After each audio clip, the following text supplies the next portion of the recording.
Yo, what up, y'all? What is going on? Where is Prez? What are we doing?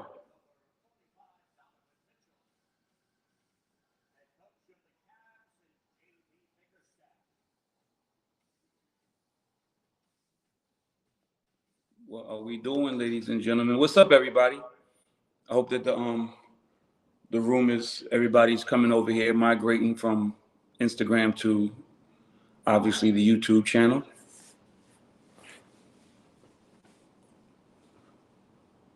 Trying to figure out what's going on.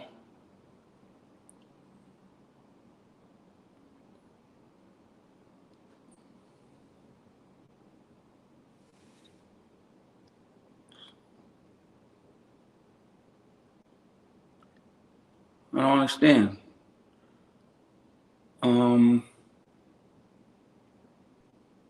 Interesting.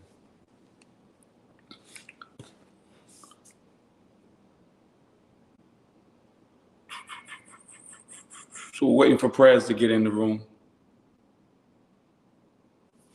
Let's see what we got here. What we got in the comment section. Y'all in here? Is everybody coming in here? Can everybody see me?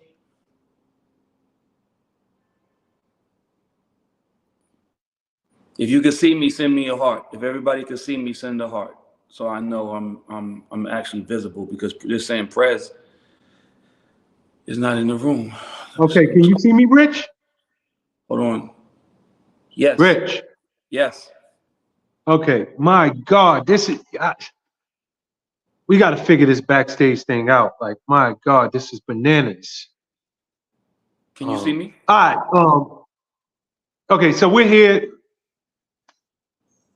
One day we're gonna get this right. Again, everybody, forgive us. We're new to this platform. We're trying to get it right. We're trying to get this work through this application. So hopefully we got a nice audience waiting for us. It's gonna be a damn good show, as it always is. Rich, did you do the intro? I didn't. I just came in. Okay, so I don't know what's the deal. But anyway, for everybody who is just joining us, we are the Boys Club, Rich Dollar Show and Prez, every Wednesday, 7:30 Eastern Standard Time. We have very, very real, very, very in-depth, very much from the standpoint of a man's perspective on relationships. So if you have a relationship, if you're in one, if you're looking to be in one, and you just can't figure out why your man acts the way your man acts, this is the conversation for you. So welcome to this week's edition of the Boys Club.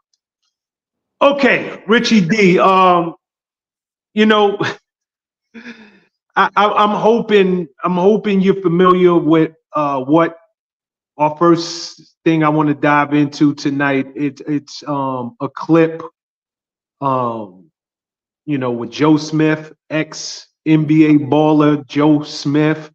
Are you familiar? Yes, very much. Very, very, very much so. Yes.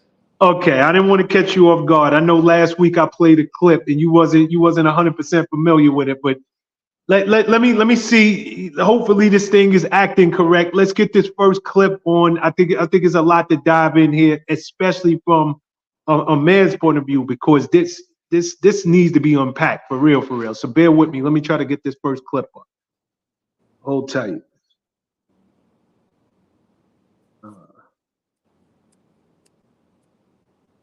Get that sound going. Finding out you got an OnlyFans page. And all these years, yo, the disrespect that comes with it, that you couldn't even talk to me before you did it, that's bullshit, yo. That's fucked up, Keith. I'm telling you, yo, that's fucked up. Wait, no. You're not gonna say fuck me or that's fucked up. It's not fucked up. You recording me? What the fuck you doing? Listen, it's not fucked up, and we're going to. Okay, look. So I have an OnlyFans page, and he's mad because he's just now finding out about it. Of course, I'm mad. I'm just finding out about it. I'm not doing it with anybody but myself. So why should I have to tell you my choice, my body, my fucking choice? supposed to come to me and talk to Joe, me I've about? been talking to you about mad things. I've been asking for solutions to shit. You're not giving me none, so I created one. That's no solution. Not in my book. That's no You solution. knew who the fuck I was when you met me. Before Before, I and knew I that. thought that I would never have to go back to anything like this again. Beforehand, but but unfortunately, no. that's not the case But after right now. After that, everything's supposed to change. Everything did change. No. Obviously, it hasn't. No, it had to. I had Obviously, to do something. Hasn't. You stood out there showing your body. You stood out there doing stuff like this on camera. You act like that's the only thing that I do. I have mad jobs, but they're not facilitating everything that needs to be done. So I got something extra. OnlyFans be breaking me off. What the fuck? Come on, Keisha, with that. It don't matter what they breaking you off. It's the disrespect that comes with it. What disrespect? You couldn't come and talk to me about it. Okay, well, we're talking about it now. Because I had to find out on the fly. All right, then. But now, okay. No, so wait. I had to find out on the fly. So now you know. Yeah, now I know. Okay. And so? Whatever. I've been doing what I have to do, period. Like, that's bottom line. That's what it is.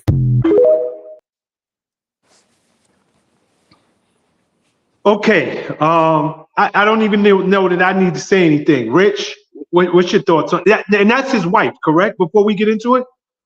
Like legally married. That's not his girl. That's somebody he's been with. 13 years.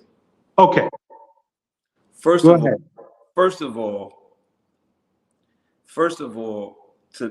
this is what I be saying, and everybody be like, "Oh, bro, bro, they've been married for 13 years, and this woman is videotaping this man. This woman is trying to go viral." I have a whole package for this. Like, I know Kiss Major. I know this woman. I know Joe's wife.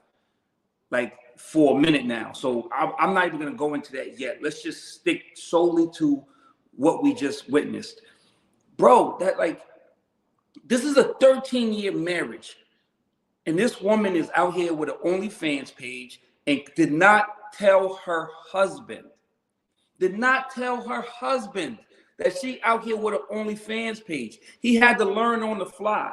So now what that means to me is that this woman is out here with an OnlyFans page making money, not even telling this dude that she's making money.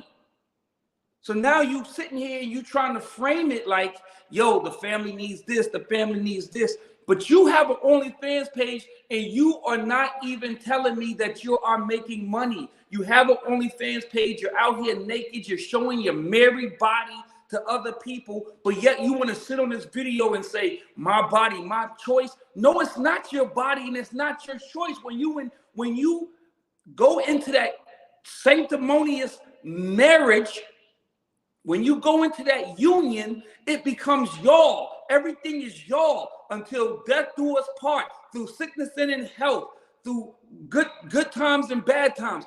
All of that stuff, you just don't get to say in a video that you're taping this man, my body, my choice. No, it isn't your body, no, your choice when you're married.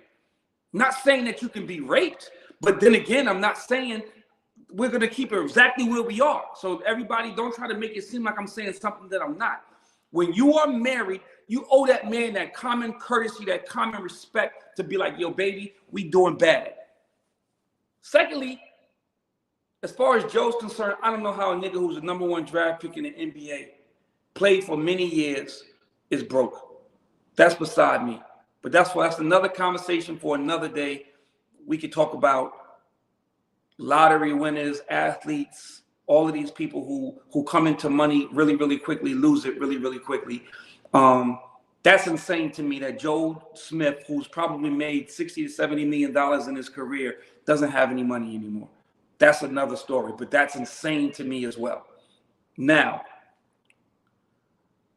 I watched her on TMZ today, and she was talking about how he doesn't have any money. She's trying to, take care of the family. She's trying to do what she needs to do.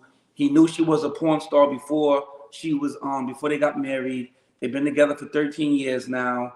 And she's just trying to do what she needs to do because he doesn't have any money. He's in a deep depression. And if you listen to that side of the story, I almost was like empathetic with her. Like, oh, wow. Like, she's just out here. She's doing what she got to do for her family. And she's doing what she got to do for the betterment of just trying. Because she said they almost lost their house. They lost their cars. They lost everything. So I'm almost like, well, damn, Joe's in a deep depression. He's out the league. He's depressed. He don't want to do nothing. He's just sitting in dark rooms all day long. I feel bad for the family as a whole. But just watching and listening to this again just brought me right back to the other side. I'm back on the dark side with this whole thing now. I'm back on the dark side because she was on TMZ crying and everything. And I almost forgot who she was. I almost forgot. Like, for 5 seconds, I was like, oh, shit, this girl got me. Like, damn, I'm feeling kind of, yeah, like, but then I thought to myself, hold on, Richard. Hold on a second. Don't let this motherfucker fool you. You know her. This is Kiss Major. You know her from California, from 2016 when she was talking about sucking you off as a married woman. And that's what made me, when she was on TMZ, that's what made me be like, Joe Smith. I know one of Joe Smith's chicks. I can't remember. Then she's like, yeah, married. And then she said the 13 years thing. And I'm like, that's her. This shit had to overlap. So I'm telling you, Prez, I spent 45 minutes scrolling through DMs on Twitter all the way to 2016. I don't know what year was it that I sent you. Was it 16? It's like 2015 or 16. And I'm scrolling, nigga, 9 years. I'm scrolling 8 years worth of DMs. Looking at the dates. Kiss Major. So then I said, let me make sure it's her. So I click on, I got to her. When I got to her, I clicked on it and I saw all the stuff about what's going on now, which made me know this is her. I deduced correctly. She was trying to get on Love and Hip Hop, bro. She been like this. She been out there. She been for the streets. She been out like, this is for me right now. This is her moment that she's been waiting for the last 8 years, is to go viral and to do this. And it's all at this man's expense. And I don't know why he ain't leave her back then. I don't know why he ain't leave her back then, because she was a loose cannon. I'm talking about, I wish Monique was in the room right now, because her and Monique got into it. Like, it was crazy, bro. It was crazy. And she been embarrassing this man every opportunity she get for the last 8 years. So when I saw all this brings me back full circle to, like, now she out here doing OnlyFans, embarrassing her man, her husband, yet again. And for 5 seconds when I was watching TMZ, I felt bad. I did. I felt bad and I had to smack myself. Like, nigga, snap out of it. She got you. She tricking you right now. And that's, yo, bro, Kiss Major. Yes. I'm not surprised. Like I said, there's a lot to unpack here. Joe lost a lot of money. I don't know what his issue was. That man was the #1 draft pick in the NBA. #1 pick. Played years. He was never an all-star, was never, no Shaquille O'Neal or nothing, but he was good. He made a lot of money over time. 63 million. Huh? 63 million. There you go. I said between 60 and 70, so 63. Boom. He made $63 million. I don't know where that money is. Her doing OnlyFans, totally disrespectful under the circumstances. She's married to that man. And don't tell me that you're doing it for the family when the man who's part of the family don't even know what you're doing. So it's not like you bringing the money home and putting it in the table, throwing it in the middle of the table like, we got rent this month, baby. We good. You're not moving like that. You moving for you. You moving for you. So listen, and after, like I said, after I got done with my Inspector Gadget situation, it's probably not all making sense to y'all, but this is my Kaiser Soze moment.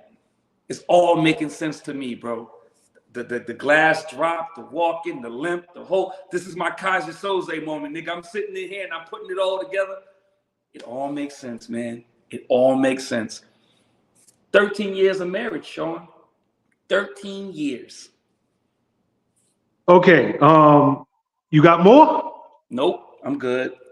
Okay, before I get started, for everyone who loves what we're doing, enjoying this conversation, please do us a favor. Tag somebody, send them the link to tonight's show. We need to get this platform, people familiar with us on this platform. There's a lot of people who are only familiar with us on Instagram that haven't made their way over there. And just really building up this community. Please, if you love what we're doing, or you know somebody who would enjoy this conversation, please copy this link, send it to them, let them know to jump in the conversation now. The Boys Club is doing what we do. Okay, Rich, you know, this is bad on so many levels. I almost don't know where to start. And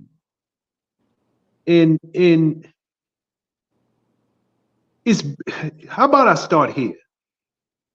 These are not young people. This is not nobody in their 20s and nobody in their 30s. These people are 40 plus, right? So you're not dealing with people who don't know better. You're not dealing with people who this is their first rodeo. And maybe they just handling the situation poorly. Nah, this is grown, intelligent adults. And this woman in particular made a conscious decision. Now, granted, I don't know what their finances look like, because him being broke might be very, very different from the average person being broke. This is a man who's coming off $63 million. Maybe he down to his last 2 or 3, and they got to tighten their bootstraps because he don't want to lose the house. He don't want to lose the last few possessions he got. So it's like, yo, you know what? We can't splurge the way we used to splurge. But with that being said, I don't know when, and the reason I asked you was they married. There's a part of the vows that is through sickness and health and through rich or poor. Like when somebody's down, like it's easy to be loyal, faithful, respectful, ride or die when somebody is up, when your partner's all the way up. And I'm not just talking financially, it could be with health, it could be with anything. But the true test of love, loyalty, any of those things that go in that back is when I'm down. Do you have my back when I'm down? And when I watched that clip, the first thing that stood out to Sean, and I'm gonna try to tread lightly on my words, but anybody who's been in a successful relationship will understand what I'm about to say. In any successful relationship, there has to be a healthy level, a healthy, respectful level of fear. Literal fear. Like, I'm a man, right? And I don't want to do nothing that would violate my wife. Not because she can physically do anything, but there's a healthy level of fear that I know she is going to spaz out. I know, like, yo, nigga, it ain't even worth this headache. Correct. Like this one right here, be easy, cross the street. It's a healthy, respectful level of fear everybody should have in a relationship. And I don't care if that's a relationship between you and your partner or a child to their parent. Like a parent will love their child, and that child will have a certain level of healthy, respectful fear for their parent. If I do this, I already know what's coming, but the parent gonna do it with love. So to see this woman, number one, videotape this man. How disrespectful was that? But then if you see the way she ended the conversation, well, now you know. He said, I should know about this. Well, now you know. What? Like what? Like the level, like she has zero respect and zero fear of this man. So what they showed us on camera is indicative of that relationship. I can guarantee you, Absolutely. because there is no way those words would ever come out my mouth. Number one, because I respect the person too much. But number two, nigga, I don't want no frying pan upside my head. Like soon as she would have said, soon as I would have said, say it was me. And I'm a big dude. I would expect to get two-pieced. That nigga walked in the other room. I'm like, yo, bro, how long has this been going on in y'all's relationship? So when I sit and I listen to you, Rich, you said something that I didn't even think about, and then I'm gonna throw it back to you. But you said this man didn't even, like, for one, I didn't know you had an OnlyFans. And again, healthy, respectful fear. She shouldn't have told no nigga. You shouldn't even be thinking about no OnlyFans as an option, but you did it. But this nigga who came into your situation as a multi-millionaire, now that you're up, he don't know it because he's not even seeing the financial benefit of it. Like how disrespectful are you? You to the point that it's one thing that you go and do something and show your married body to the rest of the world, whether you was an ex-porn star or not. But now that you are up, you don't even bring that into the marital like household. You just out spending your own, like it's. But I throw it back to you, and then I got a question for you about this. But go ahead. I'm gonna give my honest, like you said the magic words: healthy fear. You said respect. You said loyalty. She has exhibited none of those things for a long time, bro. I've known, like I said, I've known Kiss Major since I went to LA, since I did hip hop LA, as when I met her before that. And then when she got wind that I was in LA doing the show, she wanted to be on the show and was doing things social media wise, picking fights with Monique, doing all that kind of stuff, trying to get her storyline created to get on the show, all while being married to a basketball player who she's disrespecting at every turn. I don't know Joe Smith. I don't know his situation. I know who he is from hooping. I know he went to Maryland. I know he was nice. I know he was the #1 draft pick, and apparently the nigga made $63 million. You got to be more careful. And if I wish he was listening, and somebody tagged the nigga, tell the nigga come to the boys club, we talking about him. You got to be more careful with who you want to share your wealth, share your life with, bro. She is for the streets. She has been for the streets for a long, long time, my friend. Previous to me even knowing her, she was a porn star. When I met her, she was an aspiring singer.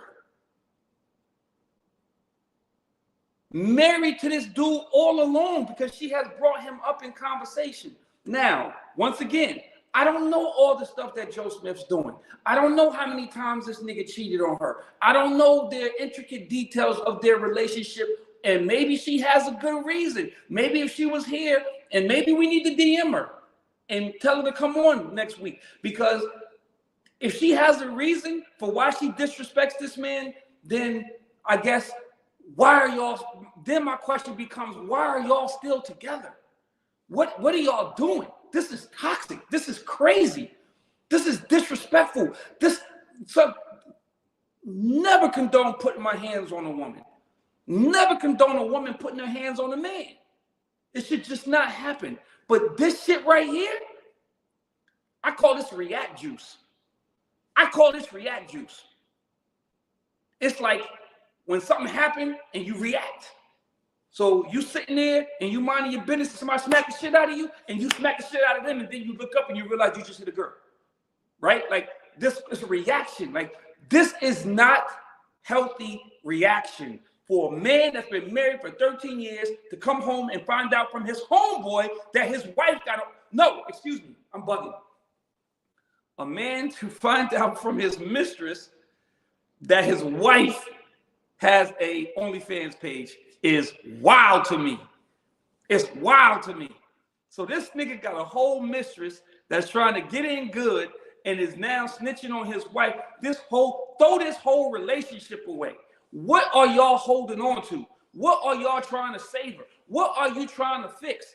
And then now she on TV talking about, or on the blogs talking about, well, I hope this isn't gonna break us apart. I hope we can get past this. I think we can get past this. When he calms down, I think we'll be all right. You know why she says that? Because the first 50 times that he cheated, she cheated, he got past it. The first 50 times that he cheated, she got past it. So they're so okay, they're so comfortable living in this fucking hell that they created that it's fucking toxic, man. And I'm not even gonna go on a rant about modern relationships or modern people, because these two old motherfuckers that just are both insecure, crazy, weird, and this is some weirdo shit, and it's a 1 in a million. And she's been a weirdo since I knew her in 2015, and she's a weirdo in 2023. Okay, just in the interest of time, Rich, I got and while you were talking, I looked it up. That man is 48 years old. This is I was giving him the benefit of the doubt and said the man is about they in their 40s. But both him and her look like they got some wear and tear on them. Excuse me? She's like almost 50 years old too. Okay, no, I was being respectful. But while you were talking, I was like, nigga, just go and look this up. Because I know Joe Smith he ain't no spring chicken, but he's 48, that woman close to 50. Here's the question for you, Rich. Is it possible, because here's another thing that jumped out to me. And she was so bold and brazen with it, right? She was like, nigga, you knew who I was when you met me. Okay, you back? You there? Mm-hmm. She was like, you knew who I was when you met me. You knew what I did. And he going back and forth. Well, that's what you used to do. All of that. The question to you, Rich, is can and this go for man or woman, can you make a hoe a housewife? Is a leopard ever gonna change his spots? She's right, nigga. You knew what I was about when you met me, and I'm only proving you right, or I'm only showing exactly who I am. It ain't like the woman doing something so far-fetched that he can't believe it. She was a whole porn star. So is it possible to change a hoe to a housewife? And that go for men and women. We have this conversation all the time, and I'm gonna answer it quickly. Yes, it is possible to change a hoe into a housewife if that hoe, man or woman hoe, want to change. They have to want to change. They have to be willing to embrace a new life. They have to be willing to be like, I'm not looking back. If this nigga loses 63 million, I'm not going back to the pole. I have found Jesus. I have found love. I have found children. I have found something that's more important to me than reverting back to my old ways. I can honestly say that these two, no. And they know, and they have known this for a long time. This is what I was just saying. There's a level of comfort in these two whores being together. There's a level of comfort for her that she knows that she can do whatever she wants to do to this dude because he's doing whatever he wants to do to her. The common bond in this relationship was financial. That man was high on the hog at the time, and she was living the life, traveling. She said she got home. She got a home in West Cape Verde, which is Africa. She said she got businesses. She said she got this, she got that. These are probably all things that he put in place when he had it. So now the stuff is falling apart, and the things that motivated her to be in this relationship were not real things.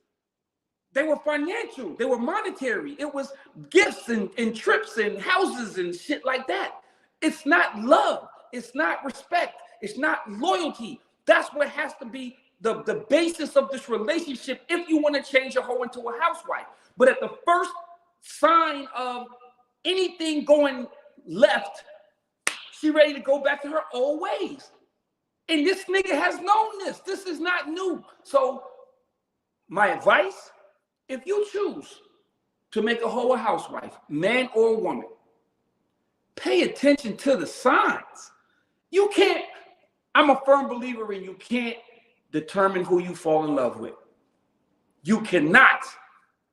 A hoe could be a hoe, you could know it, but next thing you know, you get to know this hoe. This hoe is nice, this hoe is sweet, this hoe can cook, this hoe clean, and all of a sudden she's loyal, and you don't fell in love with the hoe. You don't fell in love with the hoe. Or this hoe is nice, he brings you flowers, he picks you up, he opens the door, he throws his Louis Vuitton jacket on the ground when it's raining for the puddles. He does, you don't, next thing you know, you telling your girls, I don't fell in love with this hoe ass nigga. This nigga been smashing for the last 30 years, and here I am fucking in love with him. You can't decide who you fall in love with. If you are in somebody's circumference and you give them an opportunity, they can make you fall in love. Pay attention to the signs, though. If the hoe is still being a hoe, you got to distance yourself from that. This hoe has been being a hoe. Both of these two hoes have been being hoes for a long time. And here we are, 13 years later. No, you can't change those two hoes into housewives and house husbands. But I imagine somebody out there has. I mean, Richard Gere did it, didn't he? In the movies, he did. Shit. But here's the deal, man. I think your sentiments are right. I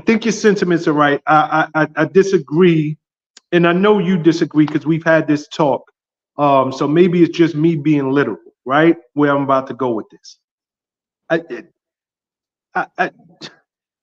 Nigga, you ain't changed. The word is change, right? And this is for everybody who's listening.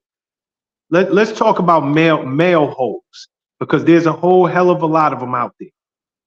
Dudes who can't keep their thing in their pants. Dudes who define their manhood based on the number of women that they sleep with. Dudes who are just addicted to new box. And that's real. It's dudes out there who are literally addicted. It's not you personally. It's not personal at all. I am just addicted to being inside some new box. Just is what it is. But with that being said, ladies and gentlemen, you're not changing nobody. Jay-Z said you was what he said. You was what you was when you got here. I was what I was when I got. Whatever it is, you not changing nobody. Change starts within. Change is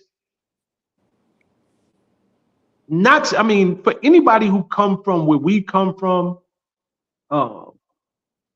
you know, I'm sure we all come from an environment where we got a cousin, an uncle, a parent. Somebody was strung out once upon a time. And I don't care how often you sit, you talk to them, how many lives they destroy, how they destroy their immediate family. They stealing from the crib to get high. They doing this, that, and the third.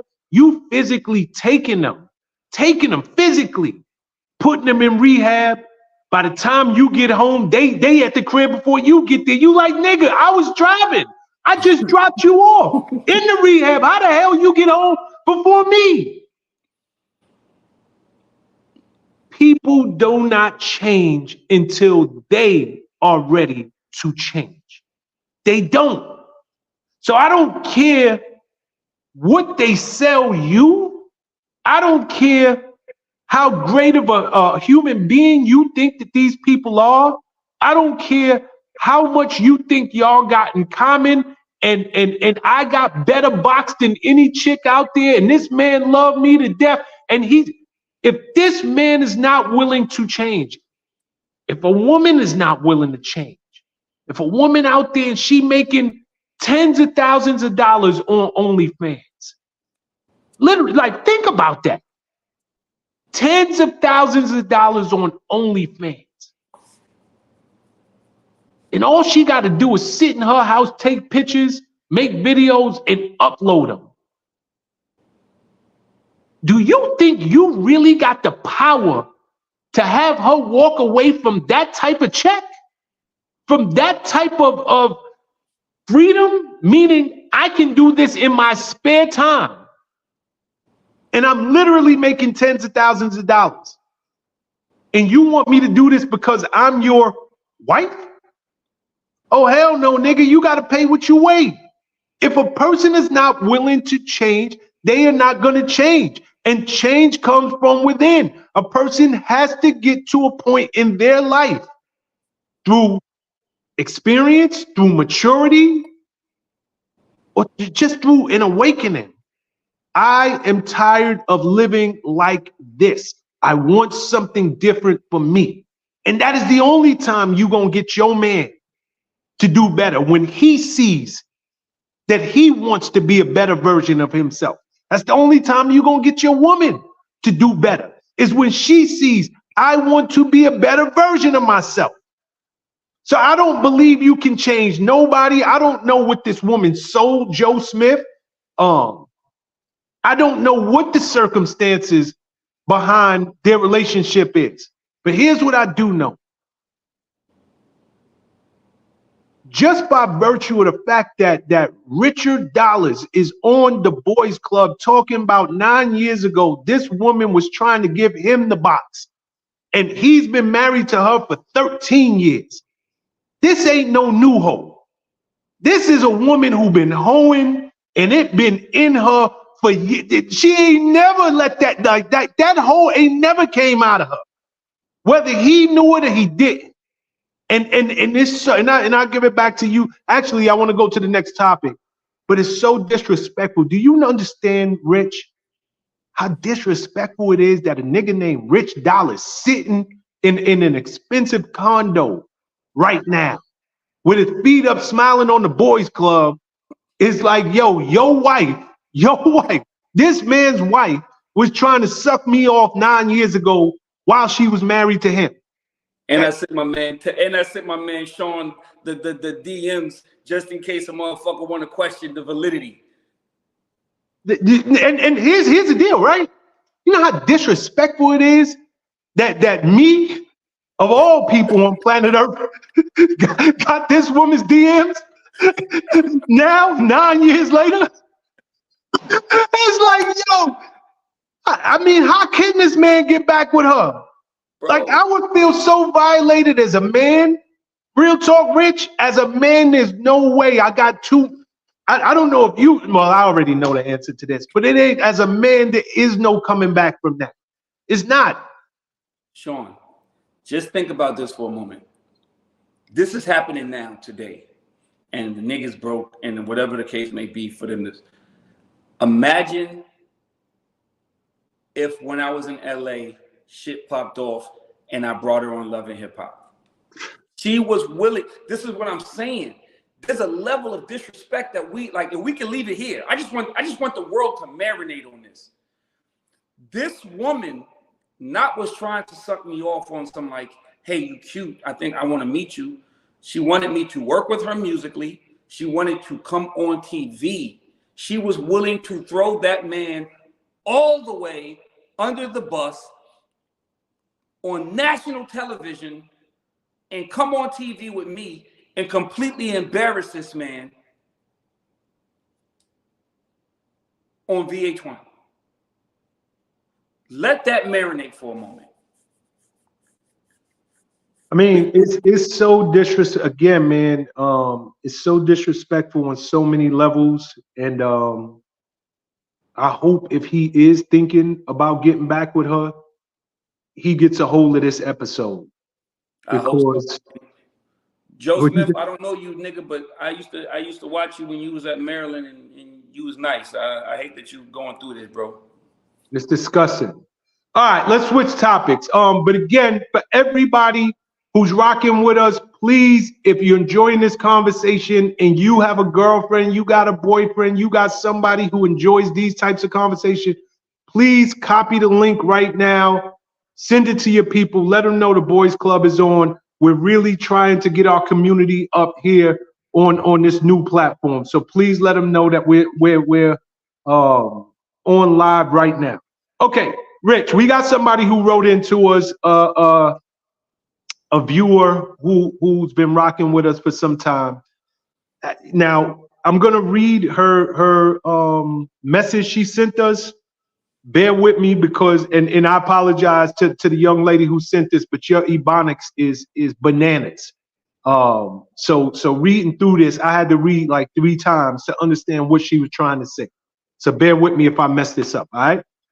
It says, "Hello, Kings. I need your thoughts. I had a guy that I was sexually active with on and off for the last 23 years. Bear with me.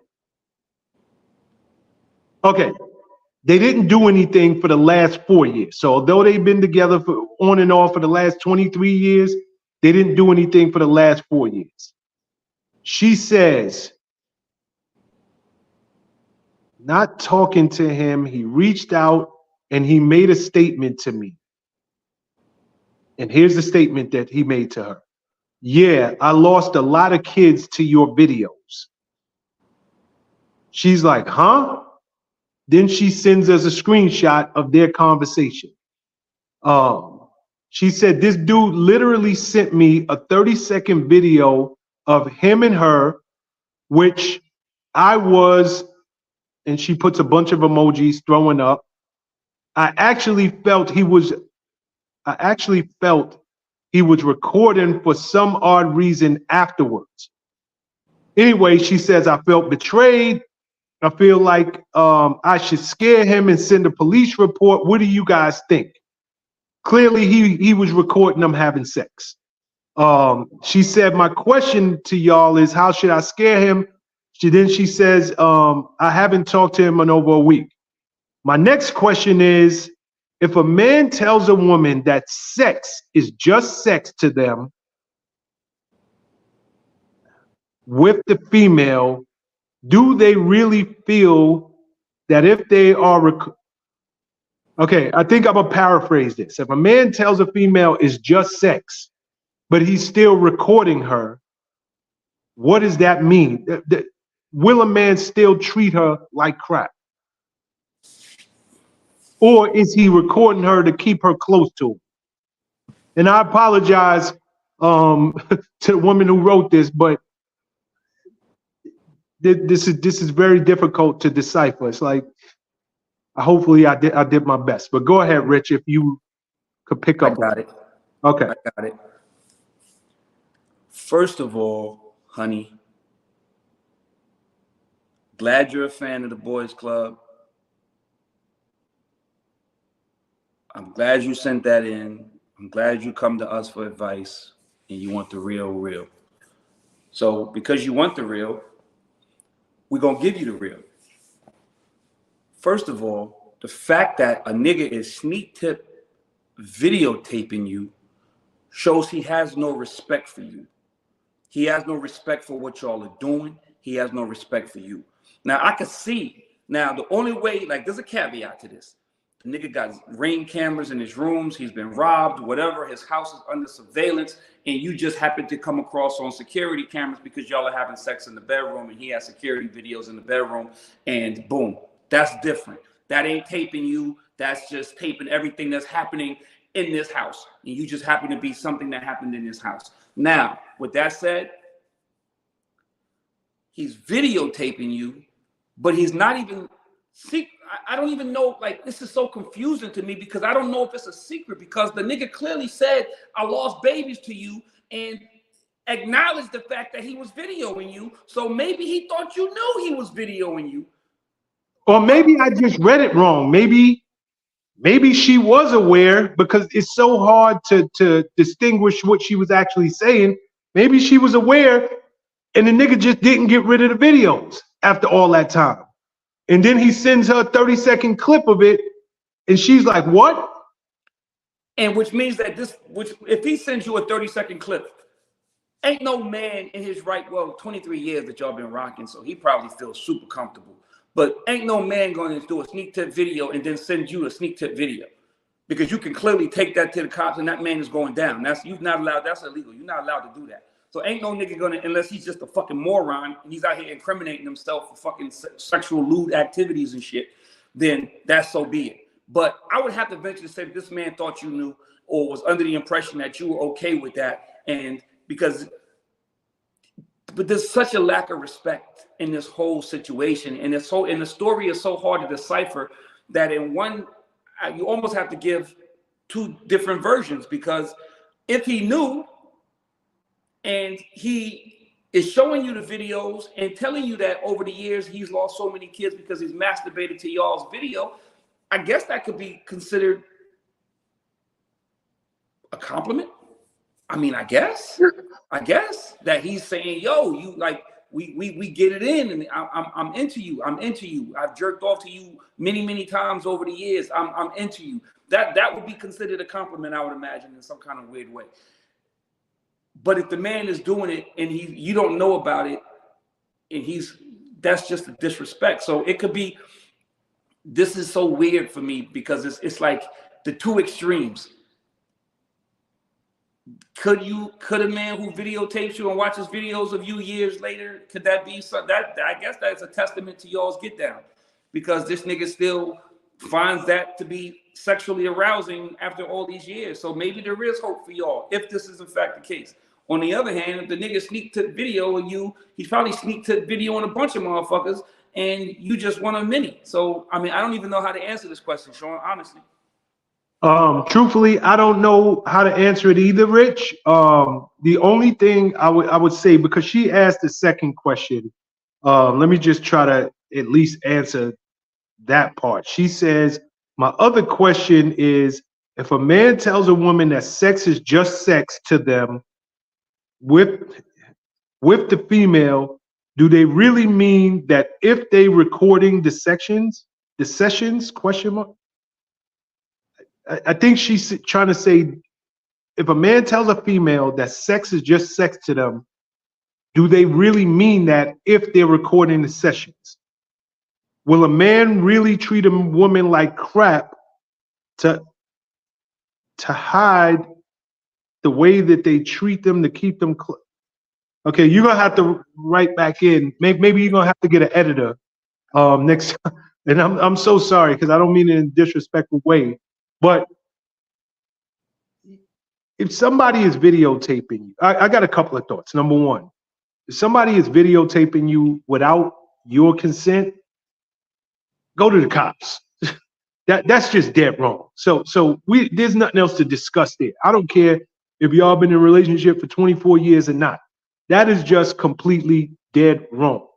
But if it is your consent, here's what I would tell any woman. I would tell my own daughter, yo, if you are not 1,000,000% sure that you are going to be with this man, if you are not like, if you do not have a truly defined relationship, not that we have been having sex off and on for 24 years, because I don't care, like people say the length of time like it's supposed to mean something. That means nothing to Sean Prince. That's true. Nothing. And it don't mean, and if Rich, you could second me if I'm wrong, or but it don't mean nothing to a dude. Nigga don't care if I've been hitting it for 20 years.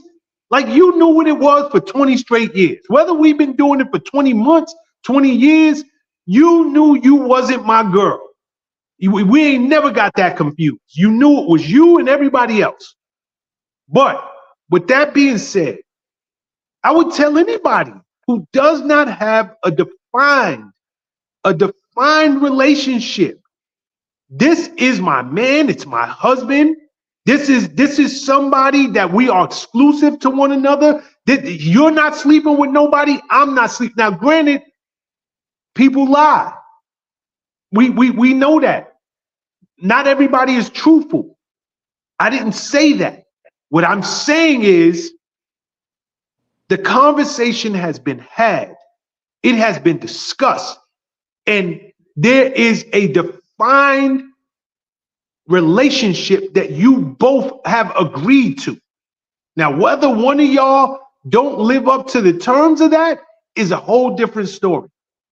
You shouldn't be thinking about sending no pictures. You shouldn't be thinking about taking no video. You shouldn't be thinking about none of that, because at the end of the day,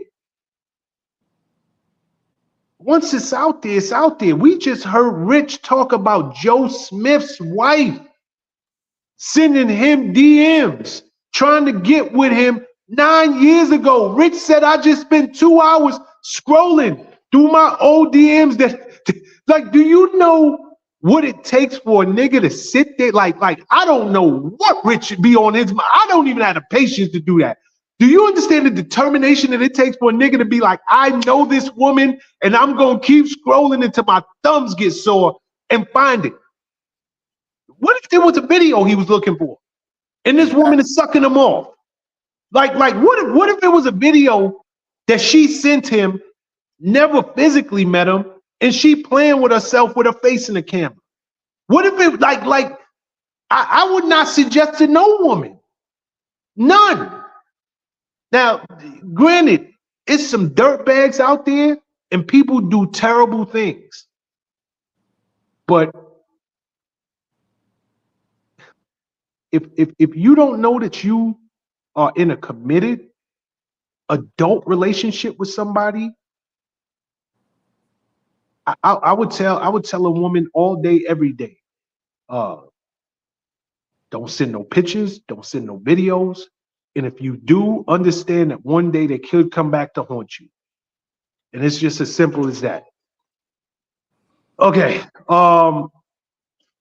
We started late and it's 8:30 on the dot.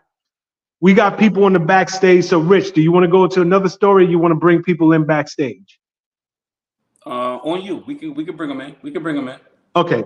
So for everybody who watches the Boys Club, y'all know what it is. Now is the time to if you're trying to be part of the conversation, there is a link that is pinned.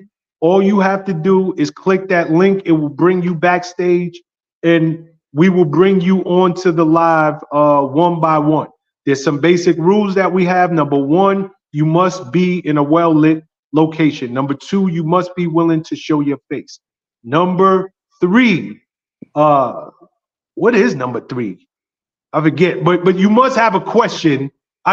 You must have a question. Number four, you must be in an area where there is good Wi-Fi or good cellular service. And lastly, please do not click the link if you are not 100% serious about coming on to the live. Because we do choose people randomly, and we don't, it just messes up the vibe when people are like, oh my God, I clicked it. I just didn't know you were gonna call me, or I clicked it 10 minutes ago and I'm not ready now. So click it. But with that being said, let's go to our caller number 1. Let me bring them in. Who we got, my boy Fred? What happened to Rich? Fred, can you hear me? Fred, I can't hear you. You're on mute, brother. Unmute your thing. Is he? Please unmute Fred. Lord have mercy. Okay, let's get Fred back in here. Fred, let's get back in here. Please unmute. Who else? Let me see if I can get him back in here. Bear with me, guys. If you're trying to get into the conversation, brother, if you're trying to get into the conversation, now is the time. Now's the time. Okay. Let's get the next call in from backstage.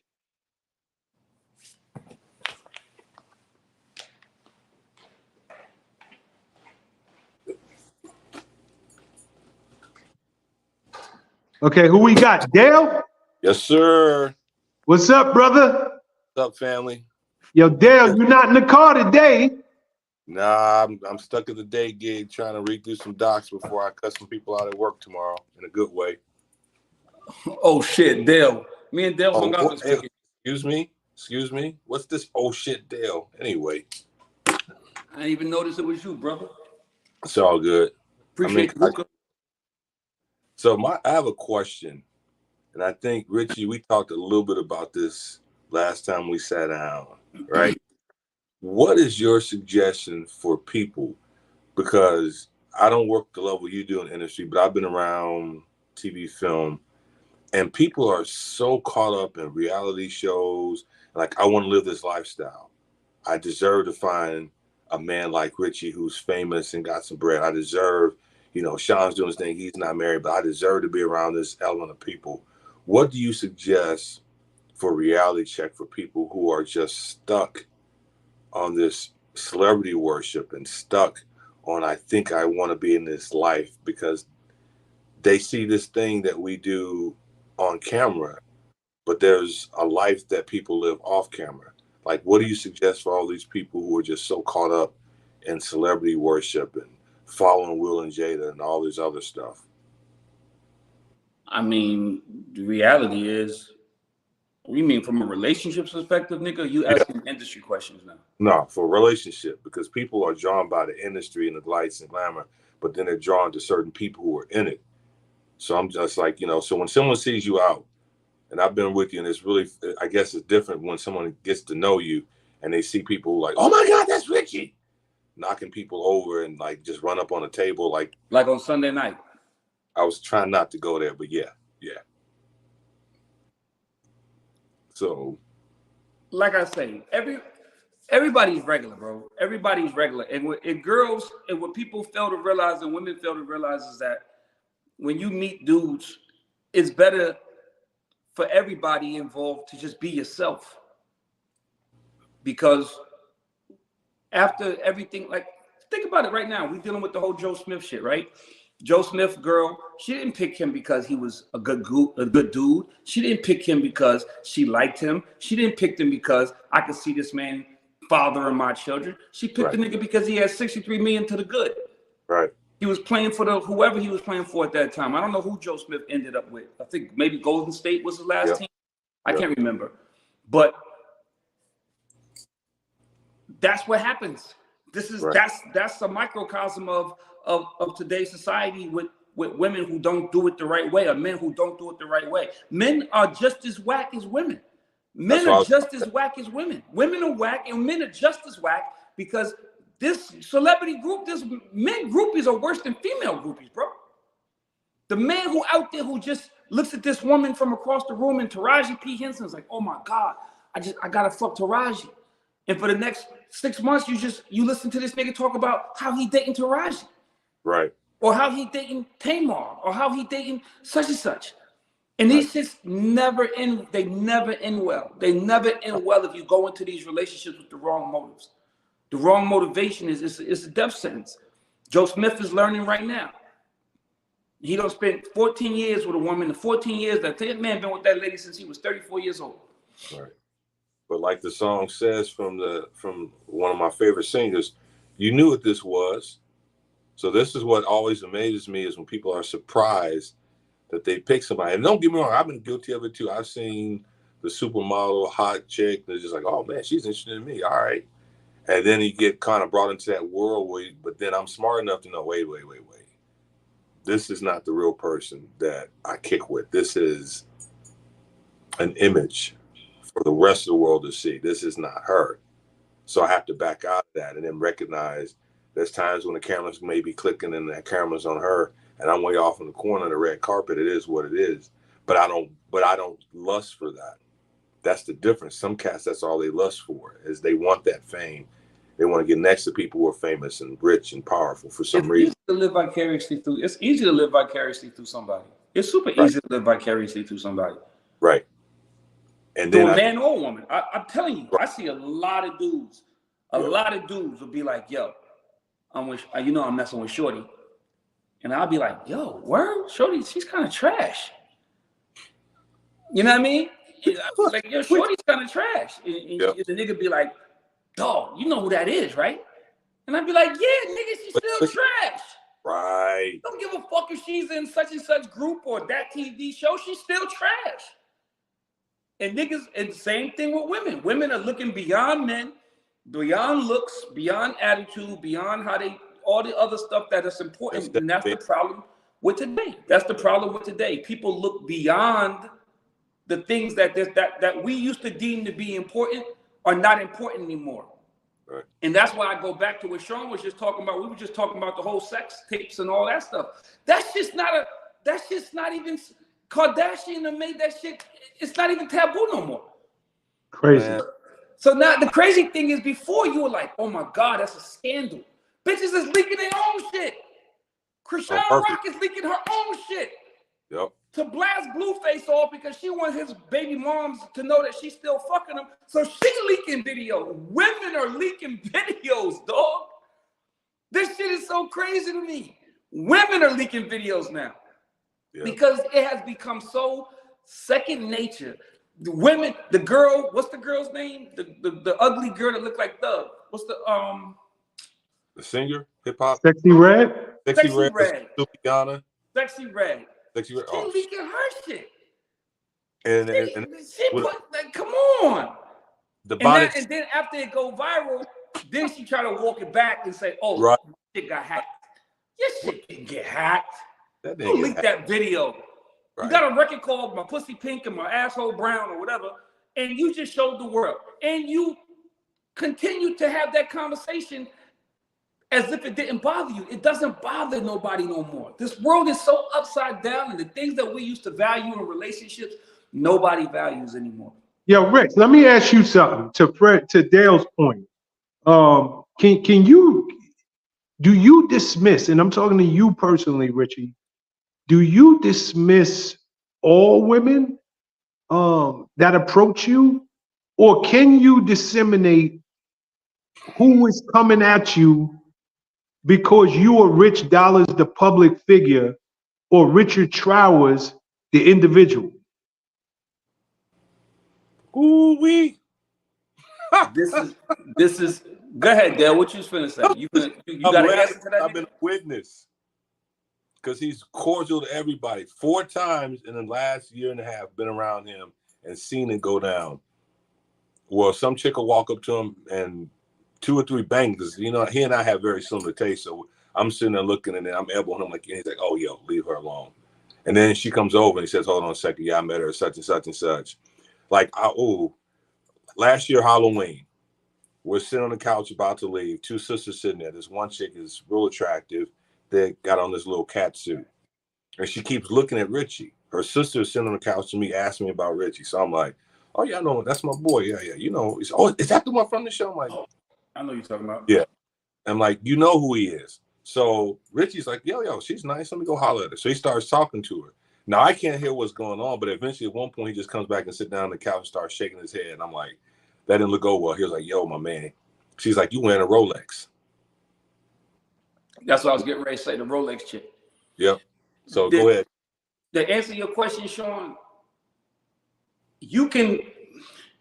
it's so hard. And this is for everybody. This is for everybody. This is for old boy in the streets. This is for everybody. This is the worst ones are the ones who can trick you into thinking they don't know who you are. Yep. The worst ones are the ones that can actually trick you into acting like they don't know who you are and know who you are all along. Yep. Girl who comes up to you and is like, yo, such, and she keeps it real. Oh, what's up? Hi, my name is Rich. I know who you are, nigga. What's up? That's, to me, that's right. That's dope. You keeping it 100. But the chick that you have a whole conversation with, and then at the end of the conversation, she's acting like she don't know who you are the whole night. The whole time you talking to her, you having a whole 20-minute conversation, and then she walks away and you just register. The bitch just said, where's your truck? Or the bitch just said, what you doing down here? I thought you was in Miami. Right. Something that triggers you to let you know that she knows exactly who you are, and you just had a whole conversation with her, and she just pretended that she didn't know who you are. Those are the scary ones to me. But hold on, before we go, because you didn't quite answer my question. Dale opened up this conversation by speaking about people being enamored with celebrities, right? So I gotta ask you, and I need you to really think about the question. From your standpoint, does a woman even have a chance? Or do you go into a conversation already with your guards up, already feeling just what you said? This woman's acting like she don't know me, but I know she do. So is one part is what he's asking. You know, why are people so enamored with celebrity? But there's a flip side to that. Do they even have a chance at something real with a celebrity? Because the celebrity's already dismissing you from the gate. Like, what can a woman even do to make you believe a word that she says, or make you believe that she has any level of genuineness to her?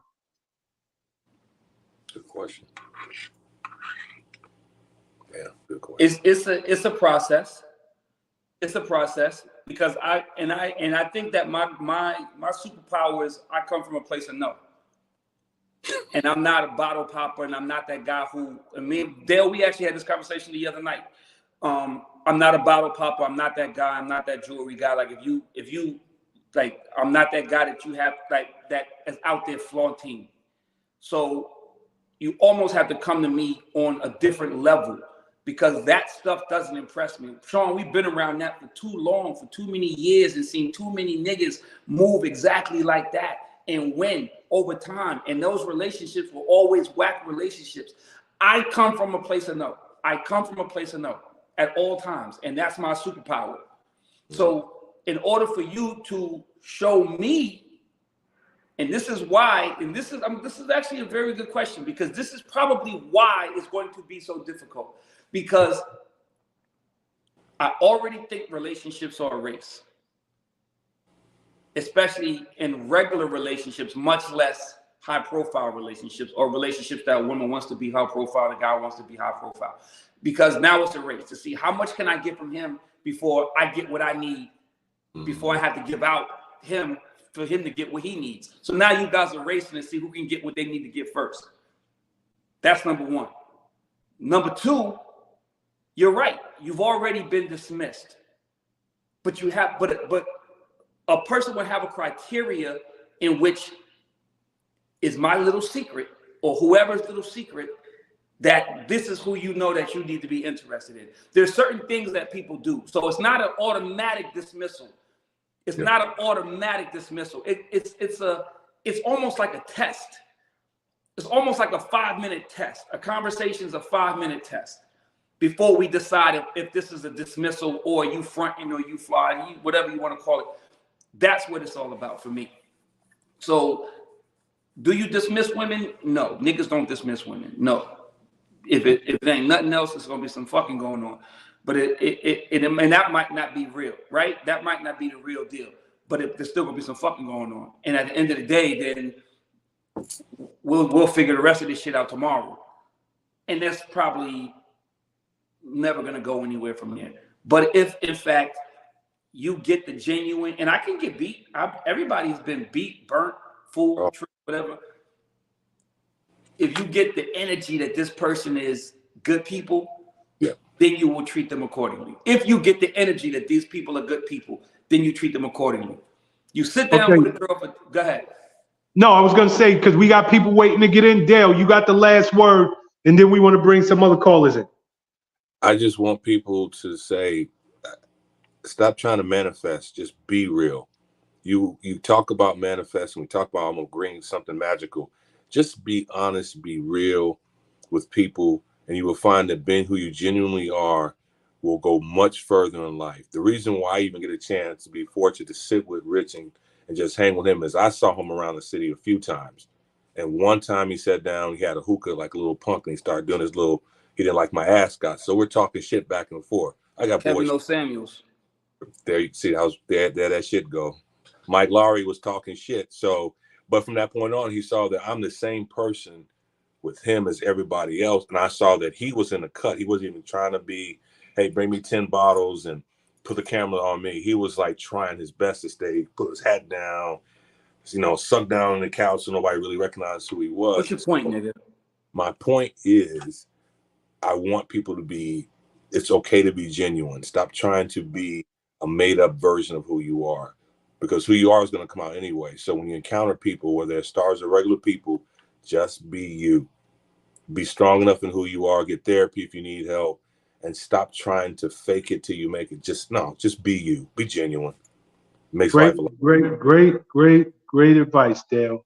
Appreciate it, brothers. Y'all have a See good you one. next week, kid. Okay, Rich, you ready for the next caller? Yep. I'm just reading comments.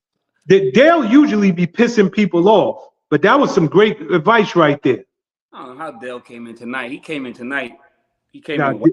He usually come in on fire. But Fred, welcome back. Hey, what's going on, guys? Fred, we Good to see counting y'all on you to piss some on people off tonight. tonight. Man, listen, man. I was listening. That's your The superpower. thing is, whoredom between men and women isn't the same. Women receive, men give. You said what So now? whoredom, Say it again, Fred. Fred, start again. I ain't hear you, bro. whoredom, Okay, that's what okay. whoredom isn't the same. As a man, we give that. You know what I'm saying? A woman receives. So a young hoe will only end up an old hoe. She's received too many men. You know what I'm saying? And the sad part is, that guy, like she said, he knew what he married. I don't know how many rap songs we got to listen to. I don't know how many movies we got to watch to learn you cannot change a hoe into a housewife. She is who she is. And Sean, you said earlier about instilling a certain amount of fear. Once you marry a woman, there's no fear. And if they got married in California, for sure there's no fear, because the law has her back. When it's time to go to divorce court, oh yeah, I'm gonna take half. I'm gonna get that alimony. So what does she have to lose? Once you marry a woman, she has all the power. When she's ready to go, she's gonna go. She's gonna take half. She's going to get alimony. So of course she's gonna be sitting there like, all right, so what you gonna do? She win. He lose. So whatever he got left, she getting that. So there is no fear. You know what I'm saying? And that's what a lot of guys gotta understand when it come to marrying whores and women that's for the streets. You cannot do it or you'll end up in the streets. We've seen this happen so many times. Ball players entertainers going broke behind chicks. I guess cats will learn one day. I guess it just ain't today. Now, a woman say she in a relationship with a dude off and on for 23 years, and it was funny. He said he lost a lot of kids to her.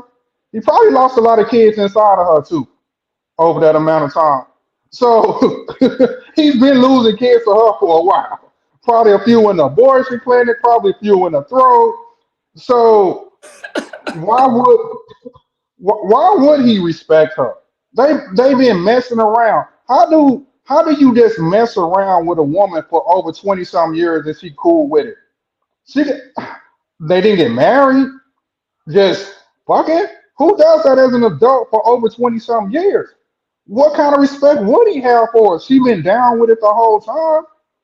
And I'm pretty sure, yeah, they probably did some stuff on camera. You know what I'm saying? And it always baffles my mind when a woman say, "Yeah, we messed around for 20 some years," because then you know what comes after that. Now she's ready to get back in the dating pool. Now she's ready to get out here and date, and now she's gonna have a certain standard that she didn't require the dude she was fucking for over 20 some years. Now the next man got to be better than that man, and then she's gonna be saying the dating pool is full of piss. Now you full of that man, calm it down inside of you. That he lost some kids in you, on you, and all that, and now you finna go to the next man.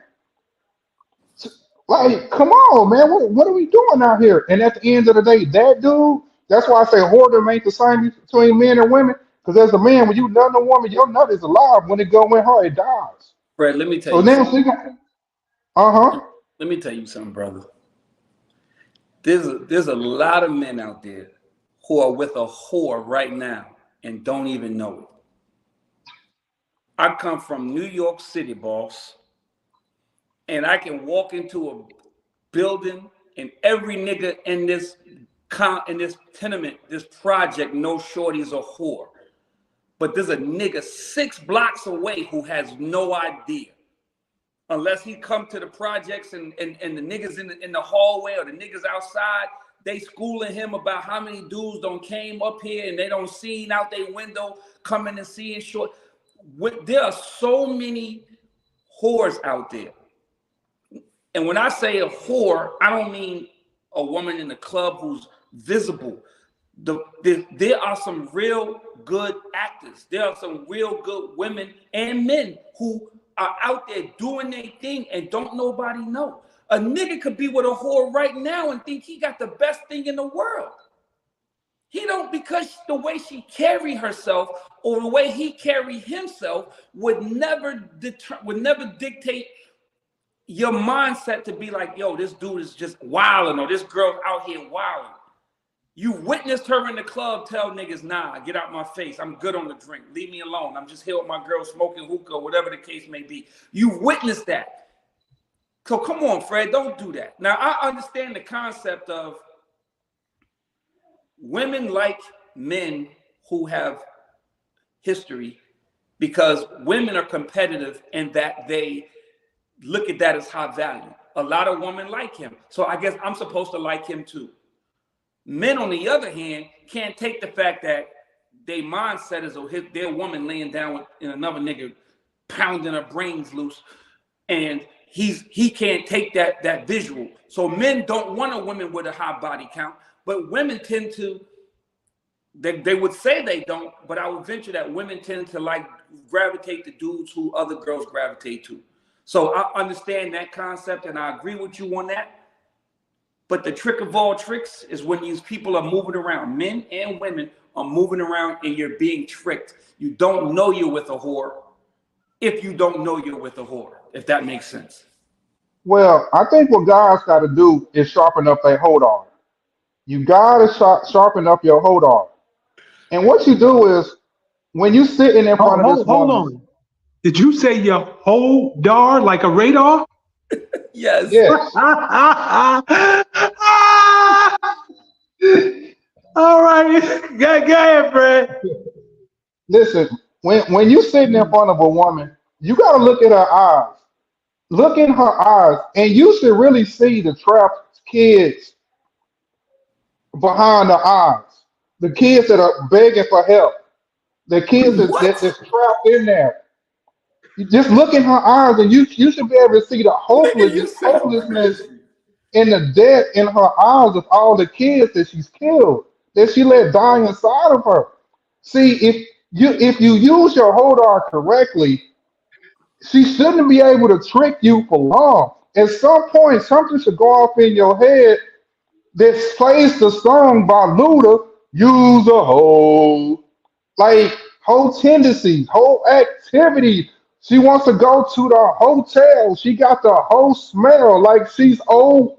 Like, come on, she's ho ho ho before Christmas. Like, come on, man. Like, I just feel like you cannot trick a dude for too long. Maybe okay, the first couple of dates. Yes, you But at can. some point, your hold on got to go off. Like, I don't get it. It's going to slip out. Like a thief, a career thief, is going to eventually steal something. A whole, when you out, all the dudes, hey, she know everybody. Everywhere, every time you go somewhere, it's two or three dudes she know. Like, come on, your hold on. Oh, that's just my friend. Oh, that's my cousin. That's my coworker. No, your hold on should be going off. Like, I don't get it. So But Fred, you gotta know, and everybody knows that. That's rule. That's Hold'em 101. Is going to the club and your girl know 50 niggas. She know the security. She know the bartenders. Everybody hugging her. She's a hoe. She's a hoe. That's a rule. That's a rule. Good. But if man or woman is good, if I'm a whore and I know I'm a whore, and I know I go to Taj and I go pull girls out of Taj in New York City on 23rd Street every single Sunday. I meet DJ Will, we have drinks, we smoke hookah, and I get busy. Why would I ever bring somebody new to that place? If you're a whore, you know the rules to being a whore. So you would keep yourself out of that atmosphere. If you're a whore, you know the rule. If I know how to spot a hoe, it's probably because I am a hoe, and we're both doing things out of the whole comfort zone because we don't want to be exposed for that. I totally understand. I just think dudes got to stop being so game goofy. You know what I'm saying? You got to take your time with these chicks. Kind of get to know them, get to know their friends. It just I don't know why some dudes fall in love so easy. But at the same time, if you wife a porn star, you're wifing a porn star, and if things get bad, she's gonna go back to what she knows. In that situation, like you knew what you was getting. So I tell dudes, if you're gonna smash a chick that you know is a hoe, always wear a condom and never kiss her in the mouth. And then you'll never fall in love and you won't catch feelings. If you know she a hoe, use a condom and never kiss in the mouth. Don't call her during the day on your lunch break or nothing like that. Keep it Fred, you strictly got him business. tight. In and out. Fred, Hey, I will say, Fred, you have succeeded in pissing off the chat room. I will say that you have mission accomplished, nigga. hey, man, I just keep it real. And see, a lot of women get pissed off when men keep it real because now they can't pull the wool over men's eyes. See, now that men are talking and really putting this game out there, it's a lot of game goofy dudes that won't fall for the traps because now they listen to these shows and be like, dang, I ain't really never looked at it like that. I ain't really think like that. So now a lot of these chicks can't pull the wool over these guys' mouth and they wish we would shut up and they getting pissed off. But we got to put this out here. Essentially, what you're telling me is you're doing a public service. Hey, I'm trying to help the game. Women been giving each other the game. It's time for us to give each other the game. It's no way that dude, somebody should have been in that dude there saying, bro, you dumb as hell. You gonna marry a porn star?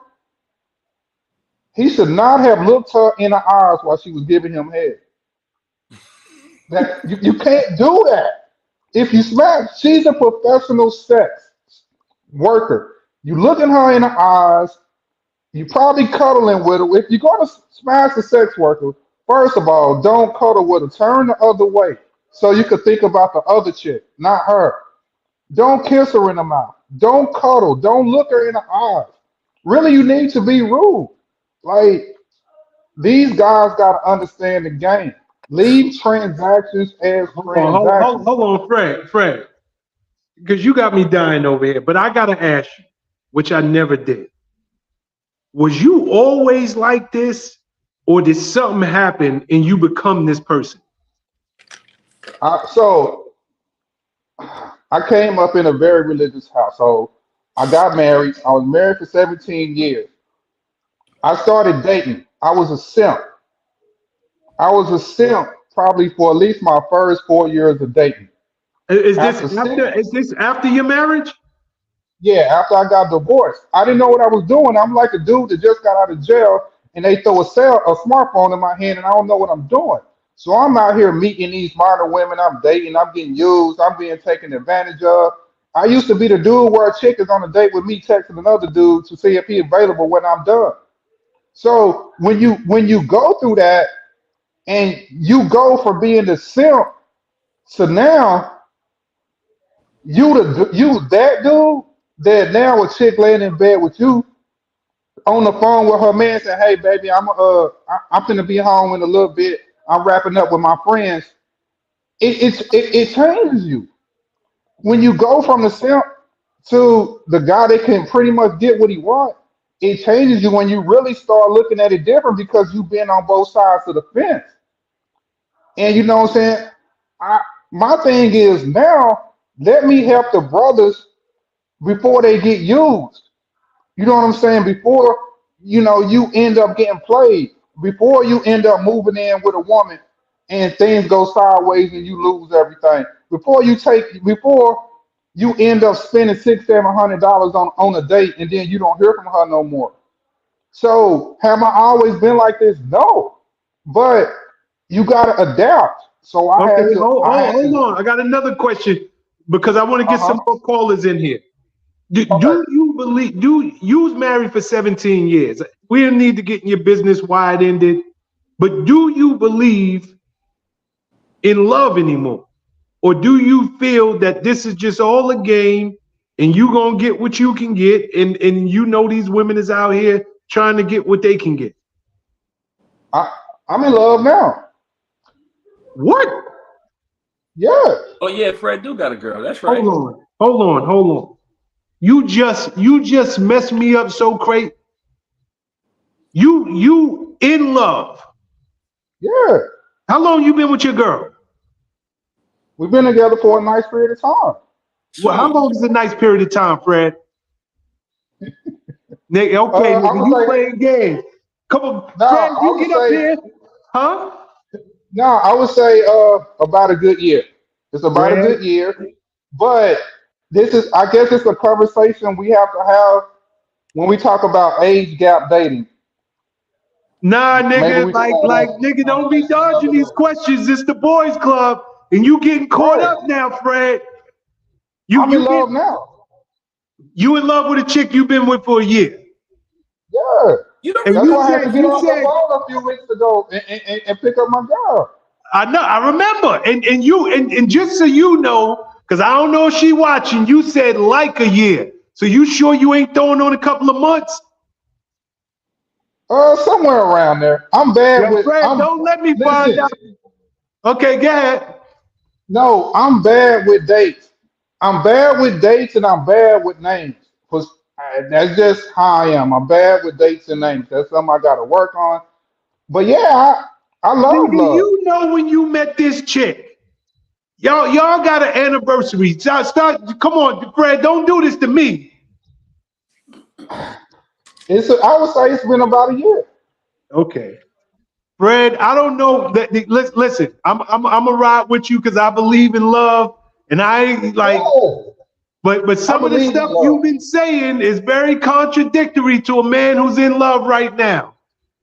The thing is, you gotta find your person, and that person is extremely hard to find. And when you find your person, you got to stick with that person. Unfortunately, it's going to take a long O- time in this day and age. It's going to take a very, Okay, very long what was time. it about her, Fred? she's cool. Like she's wild cool. Like we can just chill in the crib. We ain't gotta go nowhere. We ain't gotta do nothing extravagant. We ain't gotta do nothing extra. We just could chill. Like I give her her space. She give me my space. She don't. She's not overbearing. When we're in each other's space, we're happy. Like it's just so comfortable. It's so cool. Yo, Like the Fred, feeling is Fred. just like Here's the deal. In the interest of time, I'm yeah. gonna give you a pass. But if we started this conversation where we at right now, nigga, I Yeah. would be going in so crazy on you. So, but you bring a lot of value to the boys club, but we gonna have to continue this conversation at some point because something ain't adding up, and that's as real as I could put it. Because you get on here like the most militant nigga I ever seen. Then you talk about I'm in love and been together for something like a year. We got to dive deeper. No problem. Every thug need a lady. That's what Ja Rule said. I don't know, I, Fred. I don't know, nigga. You coming up in here like Huey P. Newton, like of the boys club, and I don't know. You lost me this week. But I think most men that go hard, they only the way they are because they want love, and it's hard to find a woman to love. That's why Hold a on, lot of stop there, guys stop go there. I so want to hard. understand that statement. You said most men are the way they are because they won't love, and it's hard to find a woman to love. Yes, they What want. does that mean? It's hard to find a woman to love that's genuine, that's kind, that's caring, that's going to make you feel good when you're feeling bad. A chick that you could confide in, that you could be vulnerable with. That's hard to find. So a lot of dudes are mad. A lot of dudes are like, bro, like it shouldn't be this hard.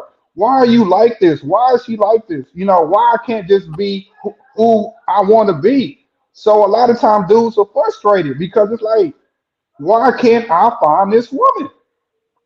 And you run into certain types of women, just like the Cheesecake Factory thing. I don't know if it was a skit or not, but if you listen to that guy's talk, he sounded like a really nice guy who ran into that.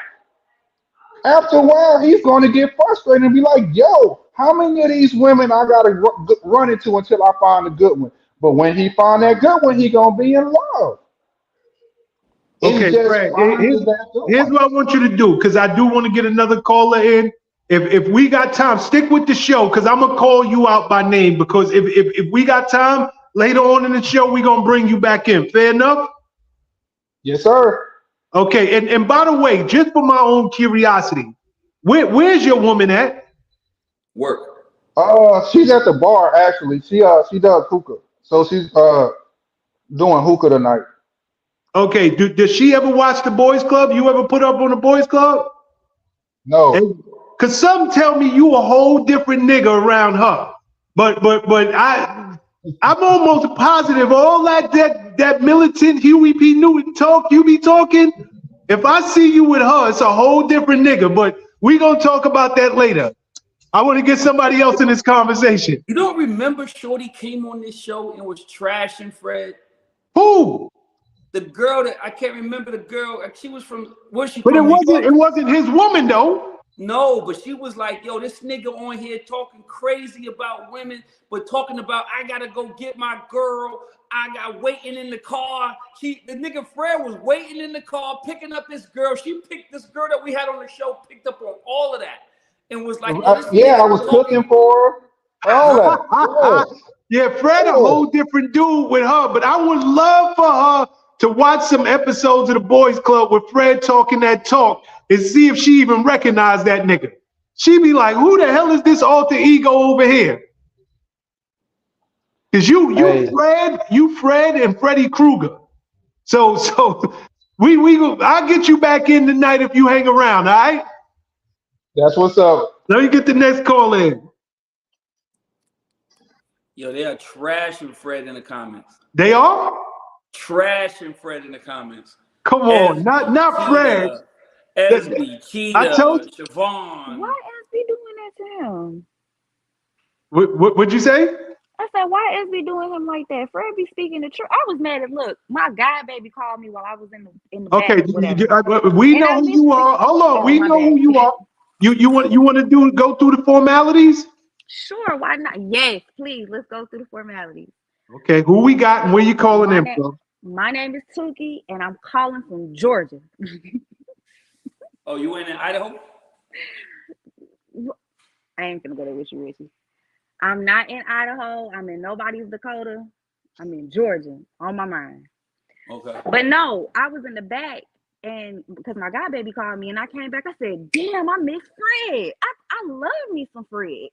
Really? Okay, why you love Fred? Yes, because I think Fred, he doesn't hold anything back, and he be speaking the truth. I think it's just a tough pill to swallow when somebody tell you like, I almost want some Kevin Samuels shit, but I don't feel like he's as brazen as Kevin Samuels. But it be real shit. Like it's a real opinion. It's raw and it's unfiltered. Women will say they want the answers, but don't like the way the answers are given. Well, he's just straight chase, like he's straight, no chaser. I'm going, listen, you got 7 kids and fuck that. That's it. Okay, between me and you, I don't read the comments, but Rich, please look at the comments. Like I'm sure she getting it worse than Fred got it. Okay. So, but anyway, so hey guys, so I was listening to a podcast the other day. I wanted your opinion on this question or this matter. The man said Motherfucker, that you got people logging off. Nigga said if you on here supporting this nigga Fred, we out of here. Anyway, that's what they saying about you. All right, come on, tell us about the podcast. So, but anyway, the man said that a lot of us are taught to love, but we're not taught to receive love. And I wanted to hear your thoughts on that, Sean. Rich, you too, but Sean especially. What do you think about that comment? Say that one more time. We're taught to love. We are taught to love, but we're not taught how to receive love, and that's one of our problems.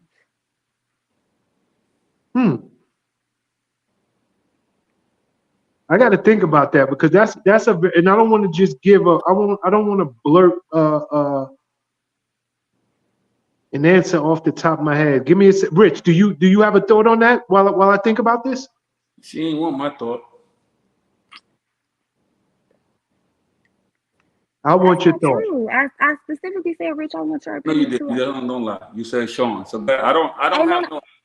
And I said, Too late. Rich, Too late. you Too late. Too late. You already said what you said. You stand on it now. Okay, I'll go. Okay.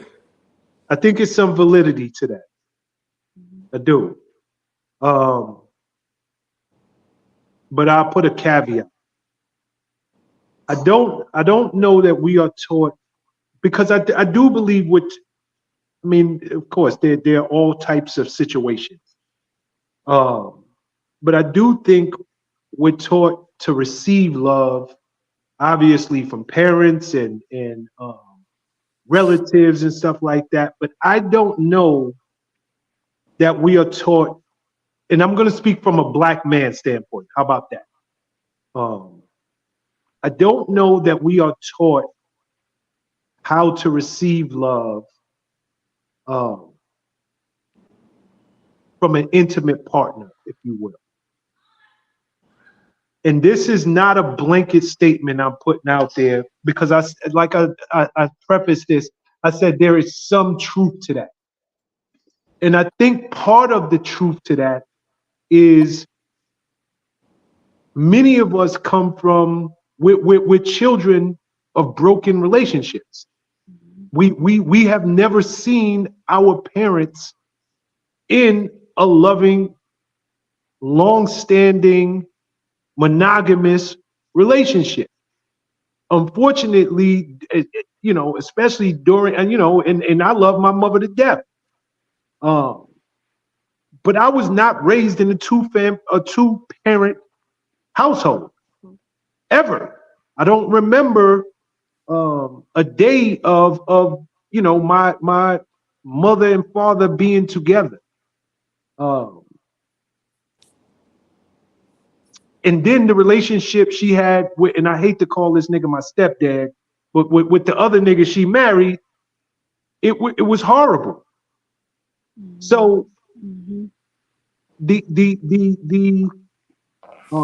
image that was presented to myself and my brothers in terms of what love looked like, it was a failed image. Um, and unfortunate, I think far too often, and I'm going to choose my words as carefully as I can.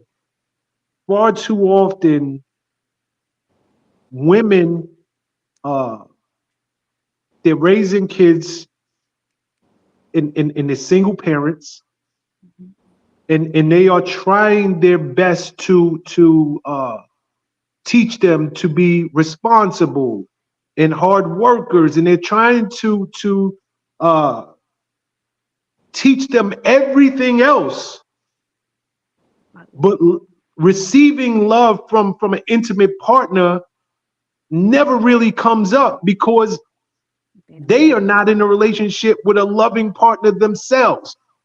So they're teaching you how to survive and get an education and all of these other things to help you be a successful human being as society would see it, but to no fault of their own because it's not a huge priority in their life because they are not with anybody and they have not had a successful relationship. They are not showing you what that looks like and how to receive love when it's presented to you. So I would have to say there is some truth to whatever that gentleman said on that podcast. Rich, what But do you Rich, think? what'd you say? I said, Rich, what do you think? I agree with Sean. I think that it's hard to teach somebody how to receive love if you're not in a loving relationship yourself. Um, that's part of the whole the whole two parent household, giving love, receiving love, watching love be given, watching love be received. Coming from a lot of people these days were raised in one family household, so you didn't watch that movie. That movie was a one part movie, and the love that you got, you received from your parent, you received from your mom. And if your dad was in the picture, he might not have been with your mom. Then you go to your dad's house and you see your dad and you get that love from him, but you never see your mom and your dad share that love. So it becomes a little bit more difficult for you to essentially for you to ever see that movie. And in order for you to, with so much more going on in life. I mean, I'm just basically reiterating everything Sean said. With everything that's going on in life and with everything that your parents individually have to try to teach you. Your father's teaching you how to be a man. He's teaching you to play basketball. He's teaching you to fight. He's teaching you to not be a sucker when you walk the streets, to be a man. He's not teaching you how to love a woman. When your mother's teaching you to do your schoolwork and be respectful and do this and be a good guy and all these different things, it's the same thing. And for a woman, it's the same thing. You know what I'm saying? Your mother's teaching you you see what you become what you see in your circumference. So whatever you see in your 4 feet of personal space is who you become. And unless you can see love being given and love being received, then you're not ever going to be able to do that. So yes, it would be difficult. It would be difficult to that the guy that whatever podcast that you were watching, the guy he was on to something with that. He was on to something with that. But I don't know that that's like I don't know that's anything deep. I think that's like life 101. You don't that's not anything of intrinsic value. That's not nothing that's so fucking psych. That's not psych fourth year psych. That's psych 101.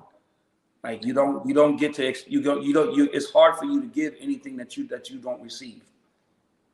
I think that's true, but I think that it was when he first said it was the first time I had actually heard it from the perspective of being taught how to receive love. I grew up in a two-parent household, and I still don't know that I was ever taught, hey, this is how you receive someone doing this for you, how you I saw it. In seeing it, I saw how to give it. Like my father used to come home every Friday and bring me pink roses, bring my father red roses. So I could see how to give it. I could see the things that they would do to make each other happy, but I didn't necessarily see or have a clear understanding of what it's like to receive. Like when someone loves you, they want you to be better, right? They're supposed to, quite naturally. So instead of being so defensive and fighting your partner, let them love you. I didn't recognize that that part was not what was given to me. That when it's more than just the gifts and some of the other things that you see, but when somebody loves you, this is how this feels, and that's okay. Understand that this person is only showing you love. Understand and be able to recognize so you receive it. I guess I just never thought about it from the receiving point of view. I always looked at it once again as giving love. I was taught how to love. I was taught how to treat a man, how to do all of those things. But I was never taught from my mother as a woman how to receive a man showing me love, honor, and respect. Does that make sense? Mm-hmm. It does. I got a question for you though. It's interesting. You said that you came up in a 2-family household, and your dad would bring you and your mother. Did I get that right? Roses. On Fridays when he came home from work. That is an amazing gesture. It really, really is. I've never even seen that. But I understand you saying you didn't see, you didn't learn or wasn't taught how to receive it. But how did your mother and how did you? Because I don't even know if it's through words. Go ahead. I'm sorry. No, go ahead. You don't know if it's the words. Let me let you finish. I'll cut you off. I just don't know if it's through words. Like we're human beings. So much of what we learn is not through somebody verbally saying this, that, and that. Much of it is that's why that whole do as I say, not as I do is some bull crap. But how did it, I gotta believe that seeing your mother receive those flowers and you as a young lady, a little girl receiving flowers every Friday, you still didn't learn at that point. There was no like, this is how I receive a loving gesture. That I can understand as a loving gesture. I mean, in the sense of like, okay, so like, let's say, all right, I'll make it simple. Let's say you out with your girl and she take you around your homeboys, right? And you know how they say women have a way, just like with men, they have a way of knowing who's your friend and who's not your friend, right? So if your girl says to you, hey, this nigga is really slick to ops, I'm telling you, right? This your boy, you known him since you was 4 years old. We ain't got to go back and forth about this, and the third. That is her trying to show you love. That is not her trying to break up a relationship or a bond with your homeboy. That is not her trying to get at your homeboy. That's not her picking a fight with you. That's her way of showing love and understanding how to receive that this is me trying to show you love. Why won't you let me do that? That's what I'm saying. Like, there are certain things that are obvious. Example. Okay, well, give me a better example, Rich. I can't give you a better example, but you to show me to say that somebody's showing love is by telling you that your man is an op. That's not her showing you love. That's her intuition that your homeboy is not who you think he is. That's intuition. That's not love. That's a bad example. But that's a form of her showing love for you. If she didn't care about you, she didn't love you, she wouldn't. Okay, it's not. No, it's not love. It could be loyalty. It could be loyalty. It's not. It's a bad example. It could be loyalty. It's a bad example. But I'm trying to think of a good one. If you're showing you love that people don't receive, you said love is helping you become a better person, right? So if we're together and I'm telling you that you're not self-aware or you have issues, right? And I'm trying to help you get through your issues, or one day you come home and there's a psychiatrist in the living room and I'm like, yo, I think we need to sit down. That's me showing you love. That's me wanting to make this relationship a better place for both of us. And you might get offended by that. You might get offended by the fact that this nigga is trying to, like, so what are you saying? Because now your insecurities are coming out. And people don't do well with insecurities. People don't do well with addressing insecurities. People don't want to be self-aware. So if I force you to be self-aware, or I'm honest with you when most people aren't honest with you, then that's coming from a place of love. And that's what people don't want to receive. But I don't think it has anything to do with the original point that you made when you came in. Like, I don't think that's what the dude was saying in the podcast. I think the dude was saying something along the lines of, people don't know how to receive love. They don't know how to, like, it's almost like it's uncomfortable to be loved. From our people, affection is uncomfortable. PDA is uncomfortable.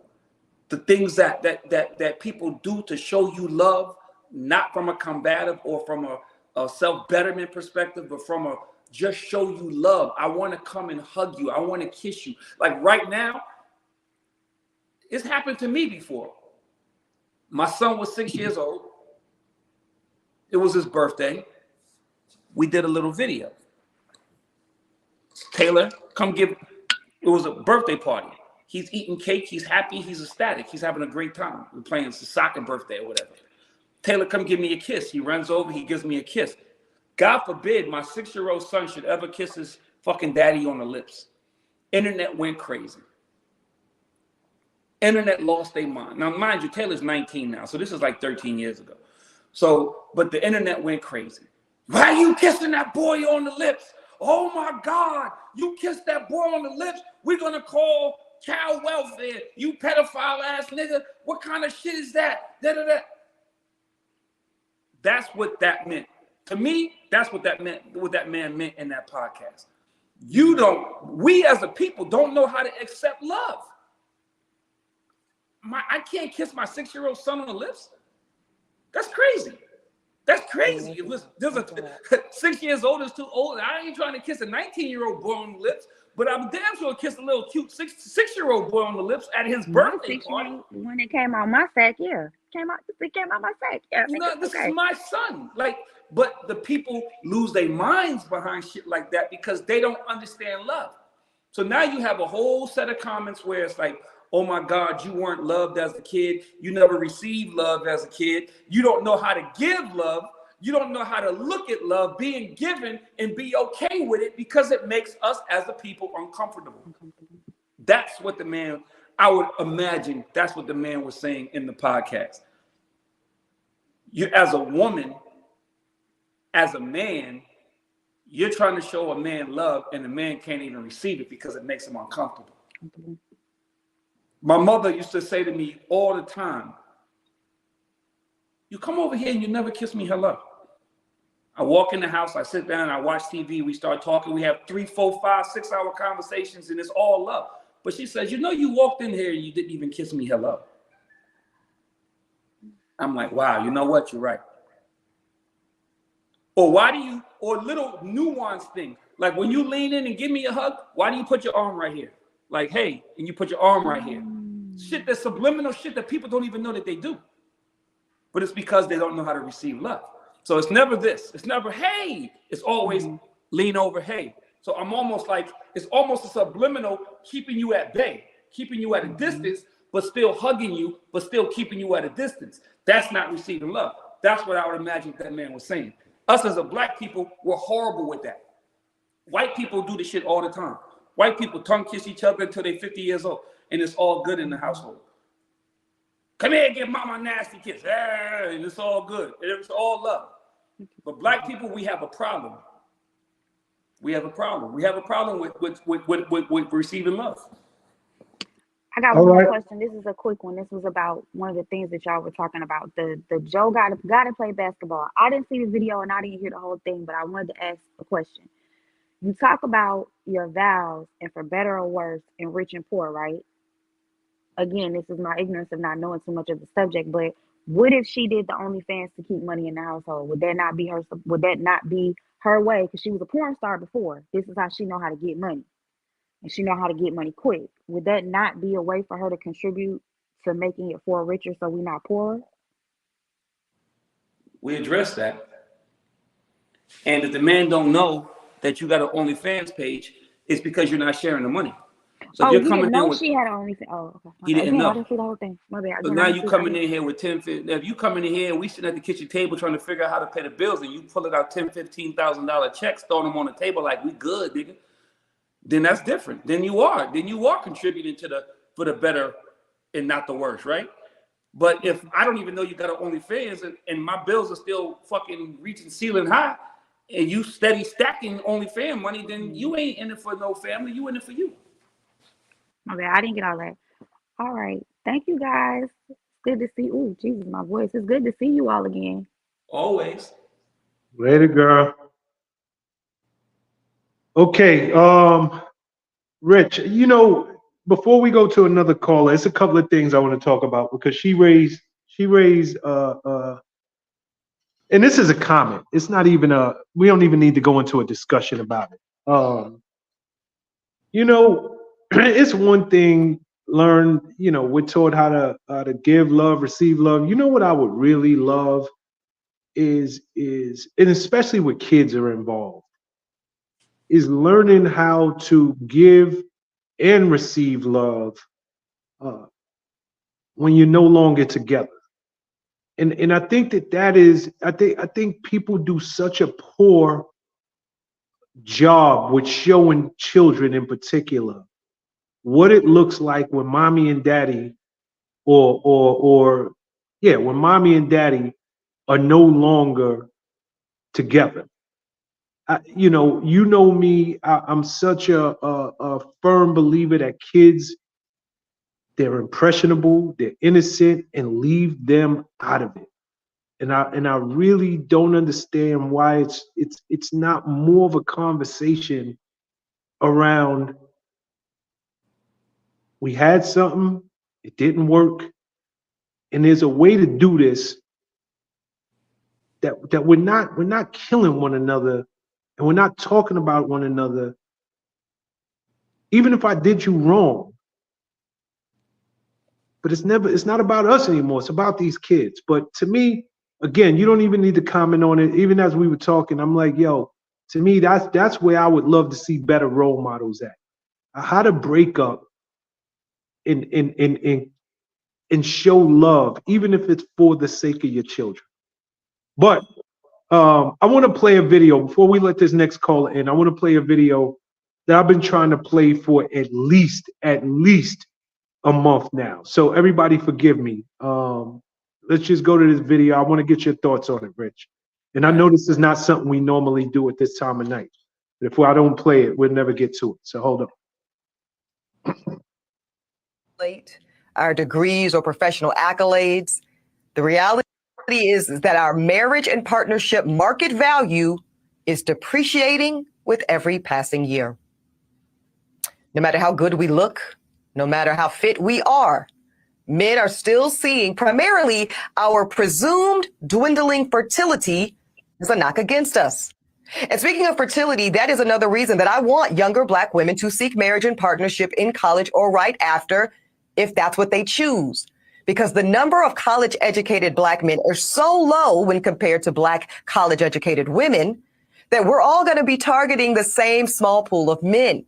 And as we heard today, on most campuses, there's like 7 Black women students for every 1 Black man student. Y'all do the math. So here's my advice. If you are a young Black woman in college and you know in your heart and in your head that you want to prioritize family, I suggest that you simultaneously pursue that MRS degree right along with that BA or JD. Because a handful of Black college-age men that actually do desire to get married soon, and they do share that value system, and family is a priority for them too, y'all, that is an incredibly small pool, and it's shrinking as you get older. And by the time you reach my age, 40, you will be faced with different choices relating to life partnership and motherhood. Now, I'm not saying that delaying marriage or motherhood is a bad option, but it's one that comes with its own consequences. And our women deserve to know on the front end of their decision making instead of on the back half. Did you get the gist of that, Rich? Yeah.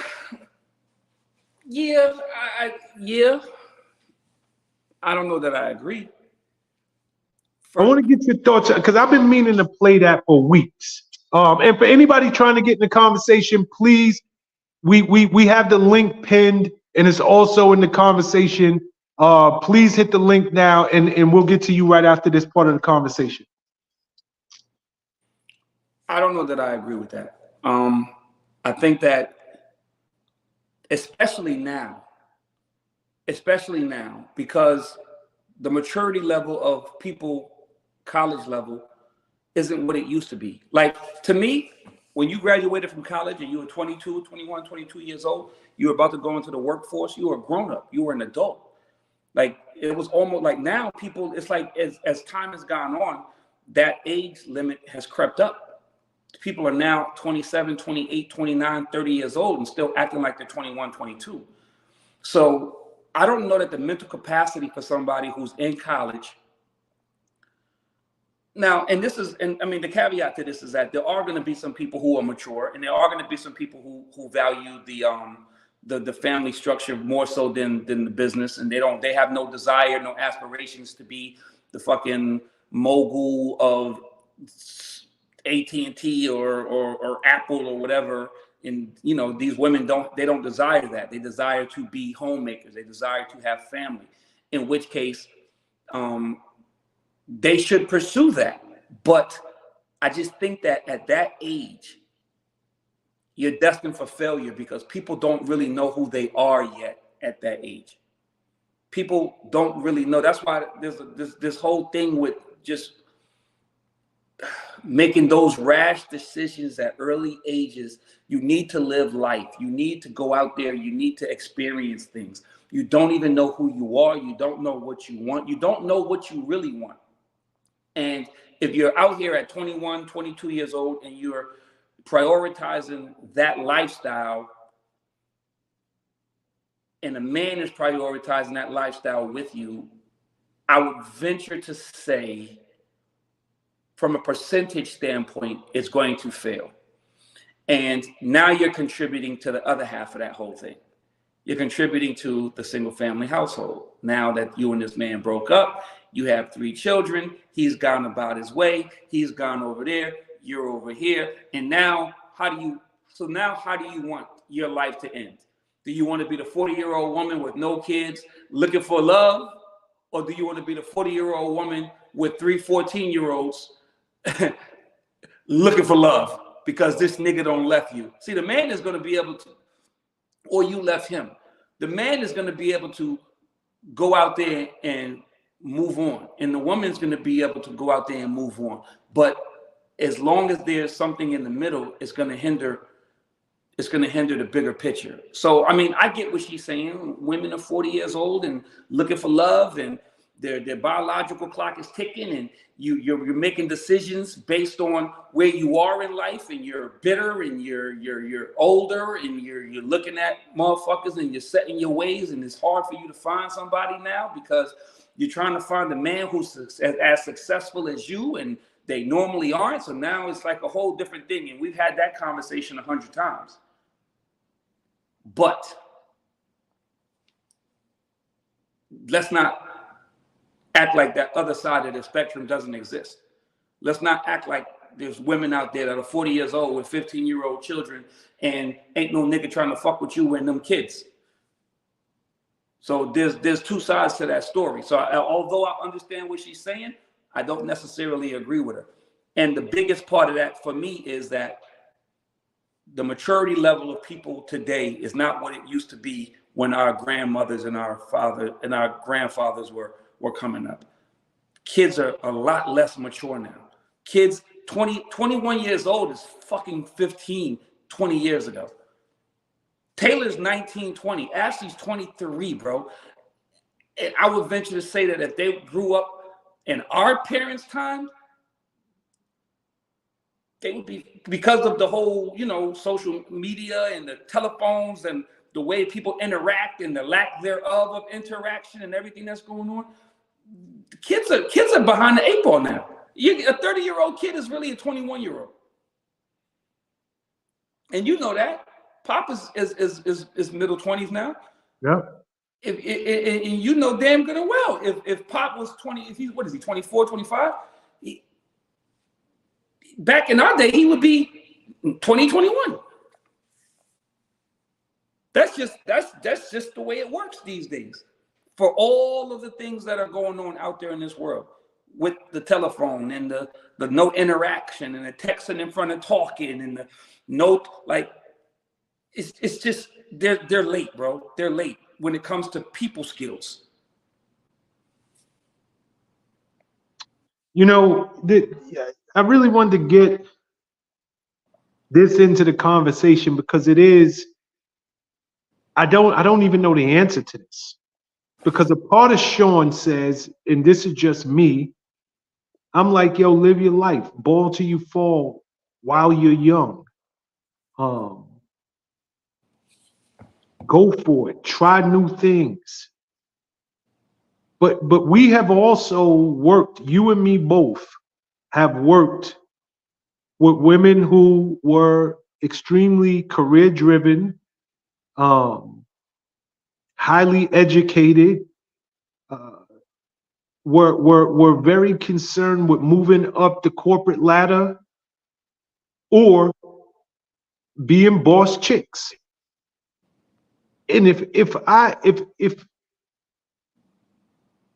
didn't see it once, I saw it 1,000 times, to where at some point in their life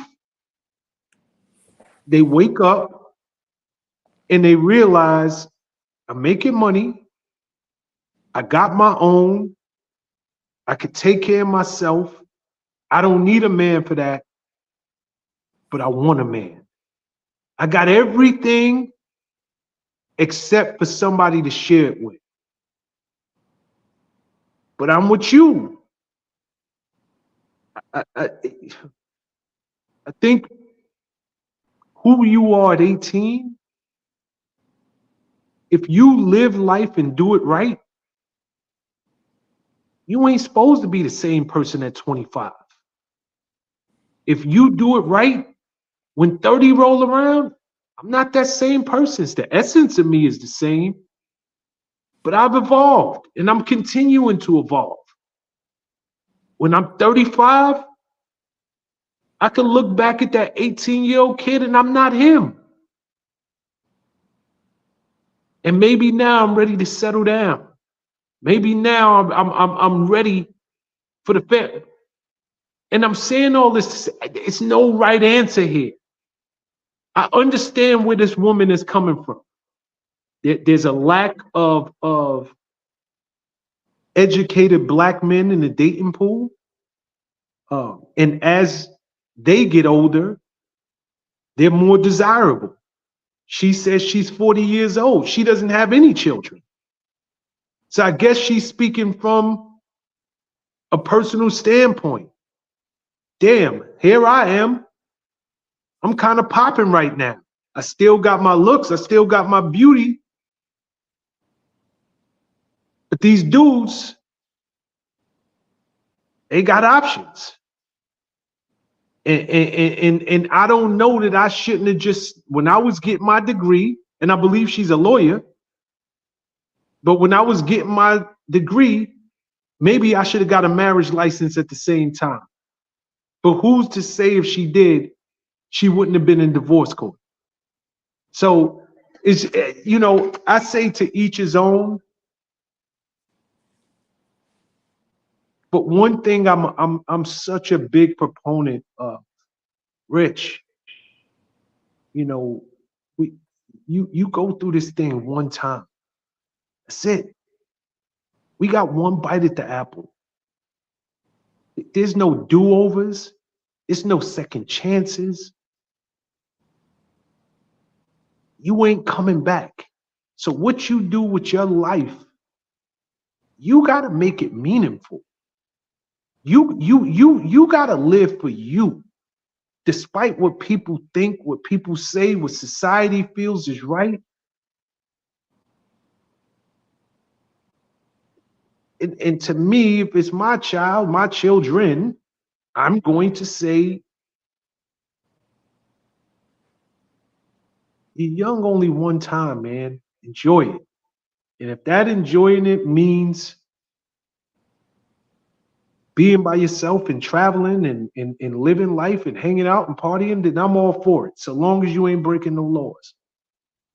If that enjoying it means being locked down and a nigga putting a ring on it at 21, then God bless you. But what I don't want is for you to wake up at 35, 40 years old and have regrets that, yo, I missed out on life.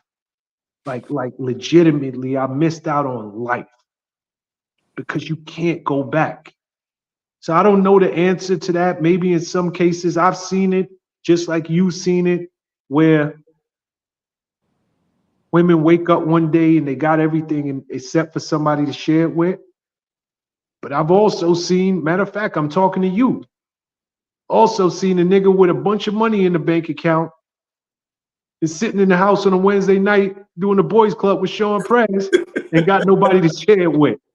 So who's to say what's right and what's wrong? You're right. Like, truth be told. When you make comments like that, like when the you're right. We only have one, and we have to look back at our life and reflect. But you're right. You can't fix it now. It's already done. Done. If you look back at 48 and you say what I would have done 24 years ago, yeah. But if I'm in my mind, it's not a one size fits all. Like you said, it's not a one size fits all. For every woman that's 40 years old that got her life together, that's looking and saying to herself, I want somebody to share it with. I regret doing the things that I did early on. I wish I had put more value in family over business. There's a woman that's on the other side of that who's saying, I'm 40 years old and fucked up with 3 kids and a nigga who I can't fucking find.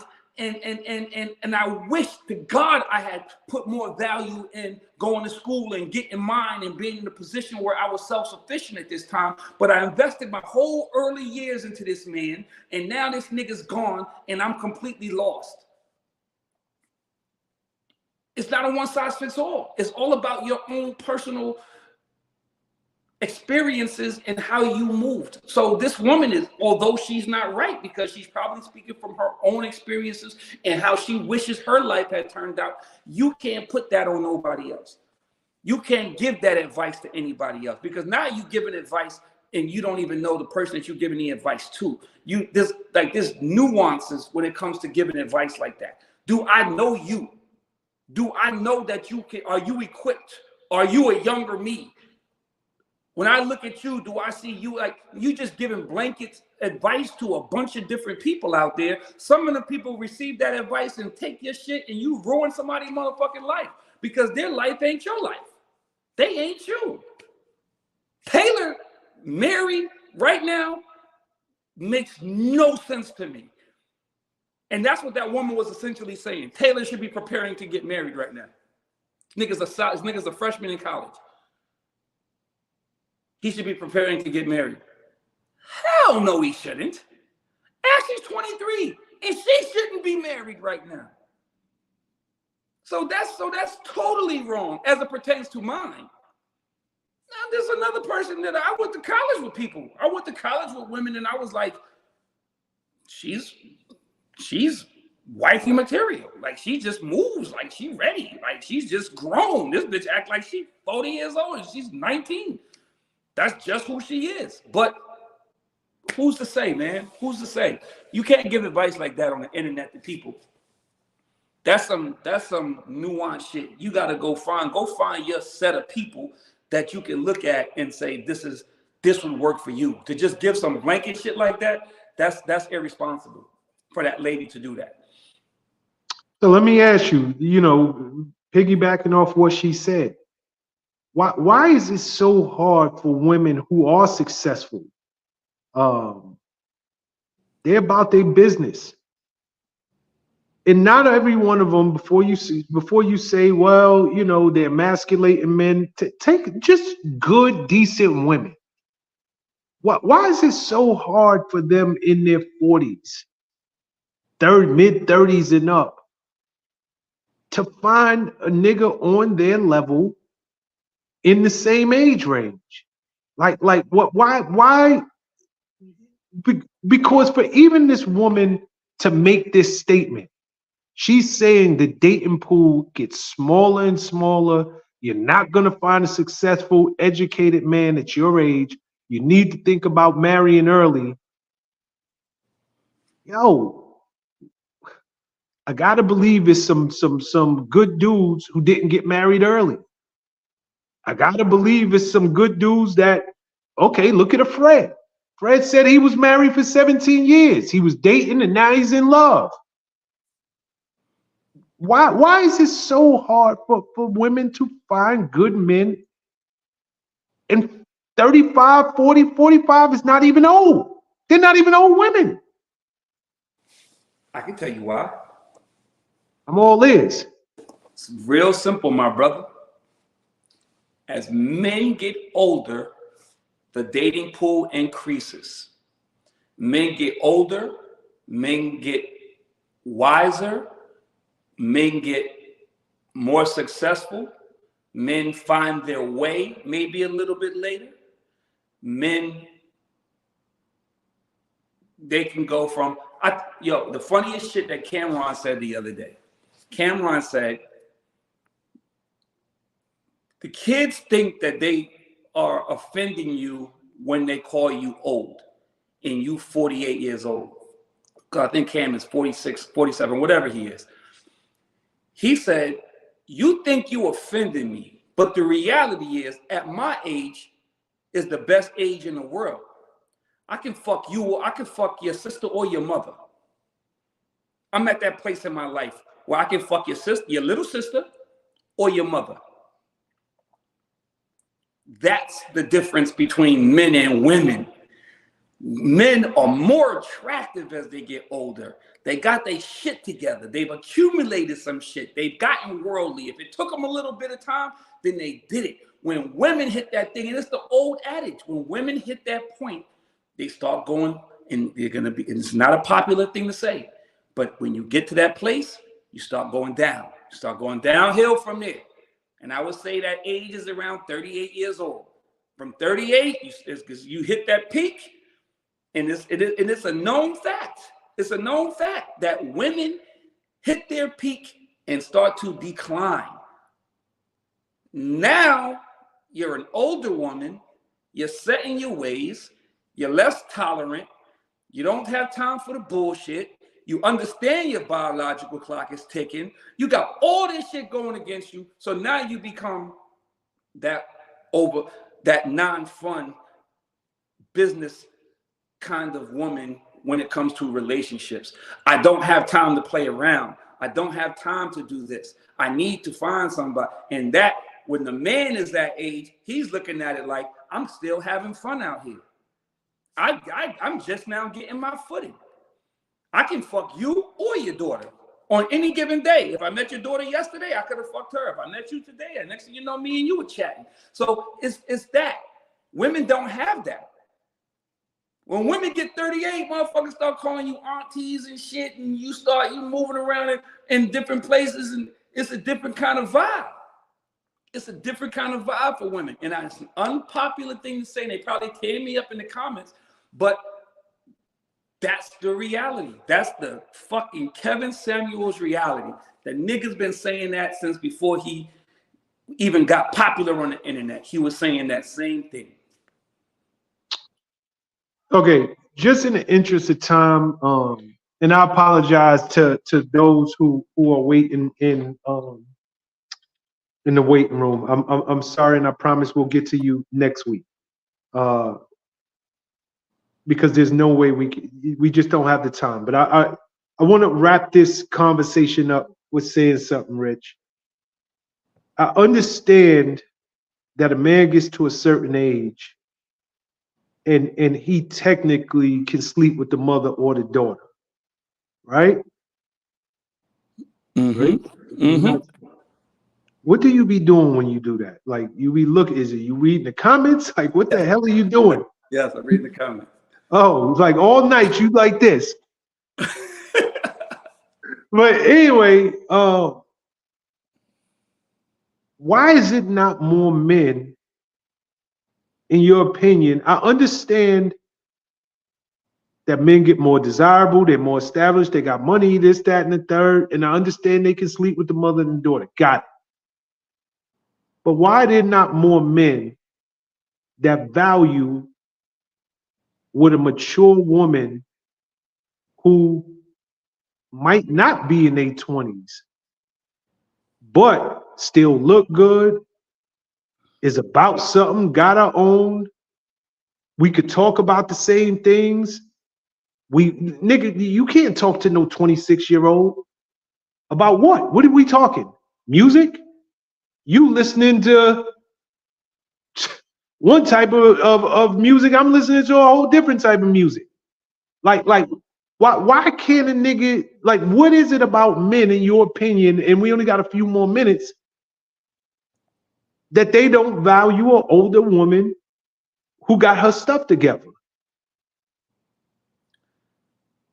I think if you can find the man, like, first of all, when you become a high value man, why would you want to settle down? When the dating pool is 100% pointed in your favor and you are in a position of power, you don't want to relinquish that power. Men who are older, if they want to set, it's gonna sound crazy again. I'm gonna keep it 100 though. Fuck it, let's keep it real. Men are looking for what's on their arm, bro. Men want something beautiful on their arm. If I'm 48 years old and I ain't, and 50 years old or 55 years old and I got a shitload of money and all this and that, I ain't looking for no ball and chain. I'm looking for a shorty that's right there, that beautiful girl. I want that girl that's on my arm. I want that girl that I can take out and have some fun with. And when men don't look at women as they get older as they're the fun. The fun is the girl who's out kicking it. The mother who's coming home from work with her shit together, she's not fun. And if I'm rich and good and single and I'm moving around the city, I want to have fun. And I want to go kick it with them. And the dating pool becomes smaller for women and bigger for men, because now I'm the high value man. I'm the one everybody's looking at. I'm the one in the club that people know got money. I'm the one pulled up in the Rolls or the Bentley or whatever the fuck I pulled up in. And I'm the one that all the attention's coming to. You don't want to relinquish that power. And for the woman who got her shit together, men don't look at her like that's like, men don't think that that's attractive. Men ultimately do not care about your money. They do not care about that. So for you to hang your hat on, I got my shit together, that's not a successful mission. You're gonna lose. For you to walk into a club and with the sign on my forehead that says, I got my shit together, that's not gonna help you. Because a nigga that's looking across you from the other does not care. He doesn't care. And that's and people hate to hear it. You gave your youth away. When you were at 20-something years old, and that time period, that was when you had your power. Women don't have their power into their 40s. It just isn't it. When you had your power, you used it for whatever you used it for. Now that you're losing your power, you want to settle down. And now that man who's looking at you is settling. He's settling because there's so much out there for him. There's so little out here for you. It's supply and demand, bro. It's supply and demand. And women, unfortunately, that's just the way it works. That's just the way it works. You are going to have problems moving forward into relationships going into your 40s. Not to say that you're not going to meet a man on Tinder or Christian Mingle or oldpeoplemeet.com and you might win. But for the most part, as you creeping up, niggas don't look at you the same. This is a conversation we're gonna have next week, because I got my thoughts on it. But at some point, and Fred, I apologize. I know I said I wanted to get you back in the conversation. At some point, I want to get Fred in it because something tells me he has a young girl. And I think Fred told us he was like 47, 48 years old. So I'll hold my thoughts into next week. But to everybody who's rocking with us and followed us over here to YouTube, please tell your friends, let them know we are on every Wednesday night, 7:30 p.m. Eastern Standard Time. Please share our content. Please subscribe to the channel so that you get alerts. I know some of you guys are like, oh, damn, I just remembered y'all were on YouTube. Please subscribe to the channel if you haven't already so that you can get your weekly alerts. And we will see y'all next week, 7:30 p.m. Eastern Standard Time. Rich, you got the last word. Yo, once again, it's been real. Y'all are tearing me up in the comments right now. It's cool. It's what we do. Wednesday night, 7:30 p.m. Eastern. It's a good time. We keep it They real. getting you? Good or bad. We keep They it. They getting you in the comments? Oh, yeah. Yeah, they getting me today. It's cool. Because But they gonna get you next week because we definitely gonna have this conversation next week. It's gonna be one of our first conversations. I'm gonna find this week. I'm gonna motivate myself to find us a successful woman that can come on here and take part in this conversation. Because I would like to hear why a woman doesn't think the dating pool is what it's supposed to be. I would like to hear her perspective because I'm not a woman. So all I can do is tell you how I feel as a man. So maybe I got a couple of women in mind, and I got one in particular. I don't know if she gonna come on, if she brave enough to come on, but you know her. But I would love for her to come on and share her perspective. She a good woman too. She a damn good woman. Let's do it. Next week, 7:30 p.m. Eastern. It's the Boys Club, yo. Every Wednesday night. Peace and love, y'all. Please subscribe. All right, Press.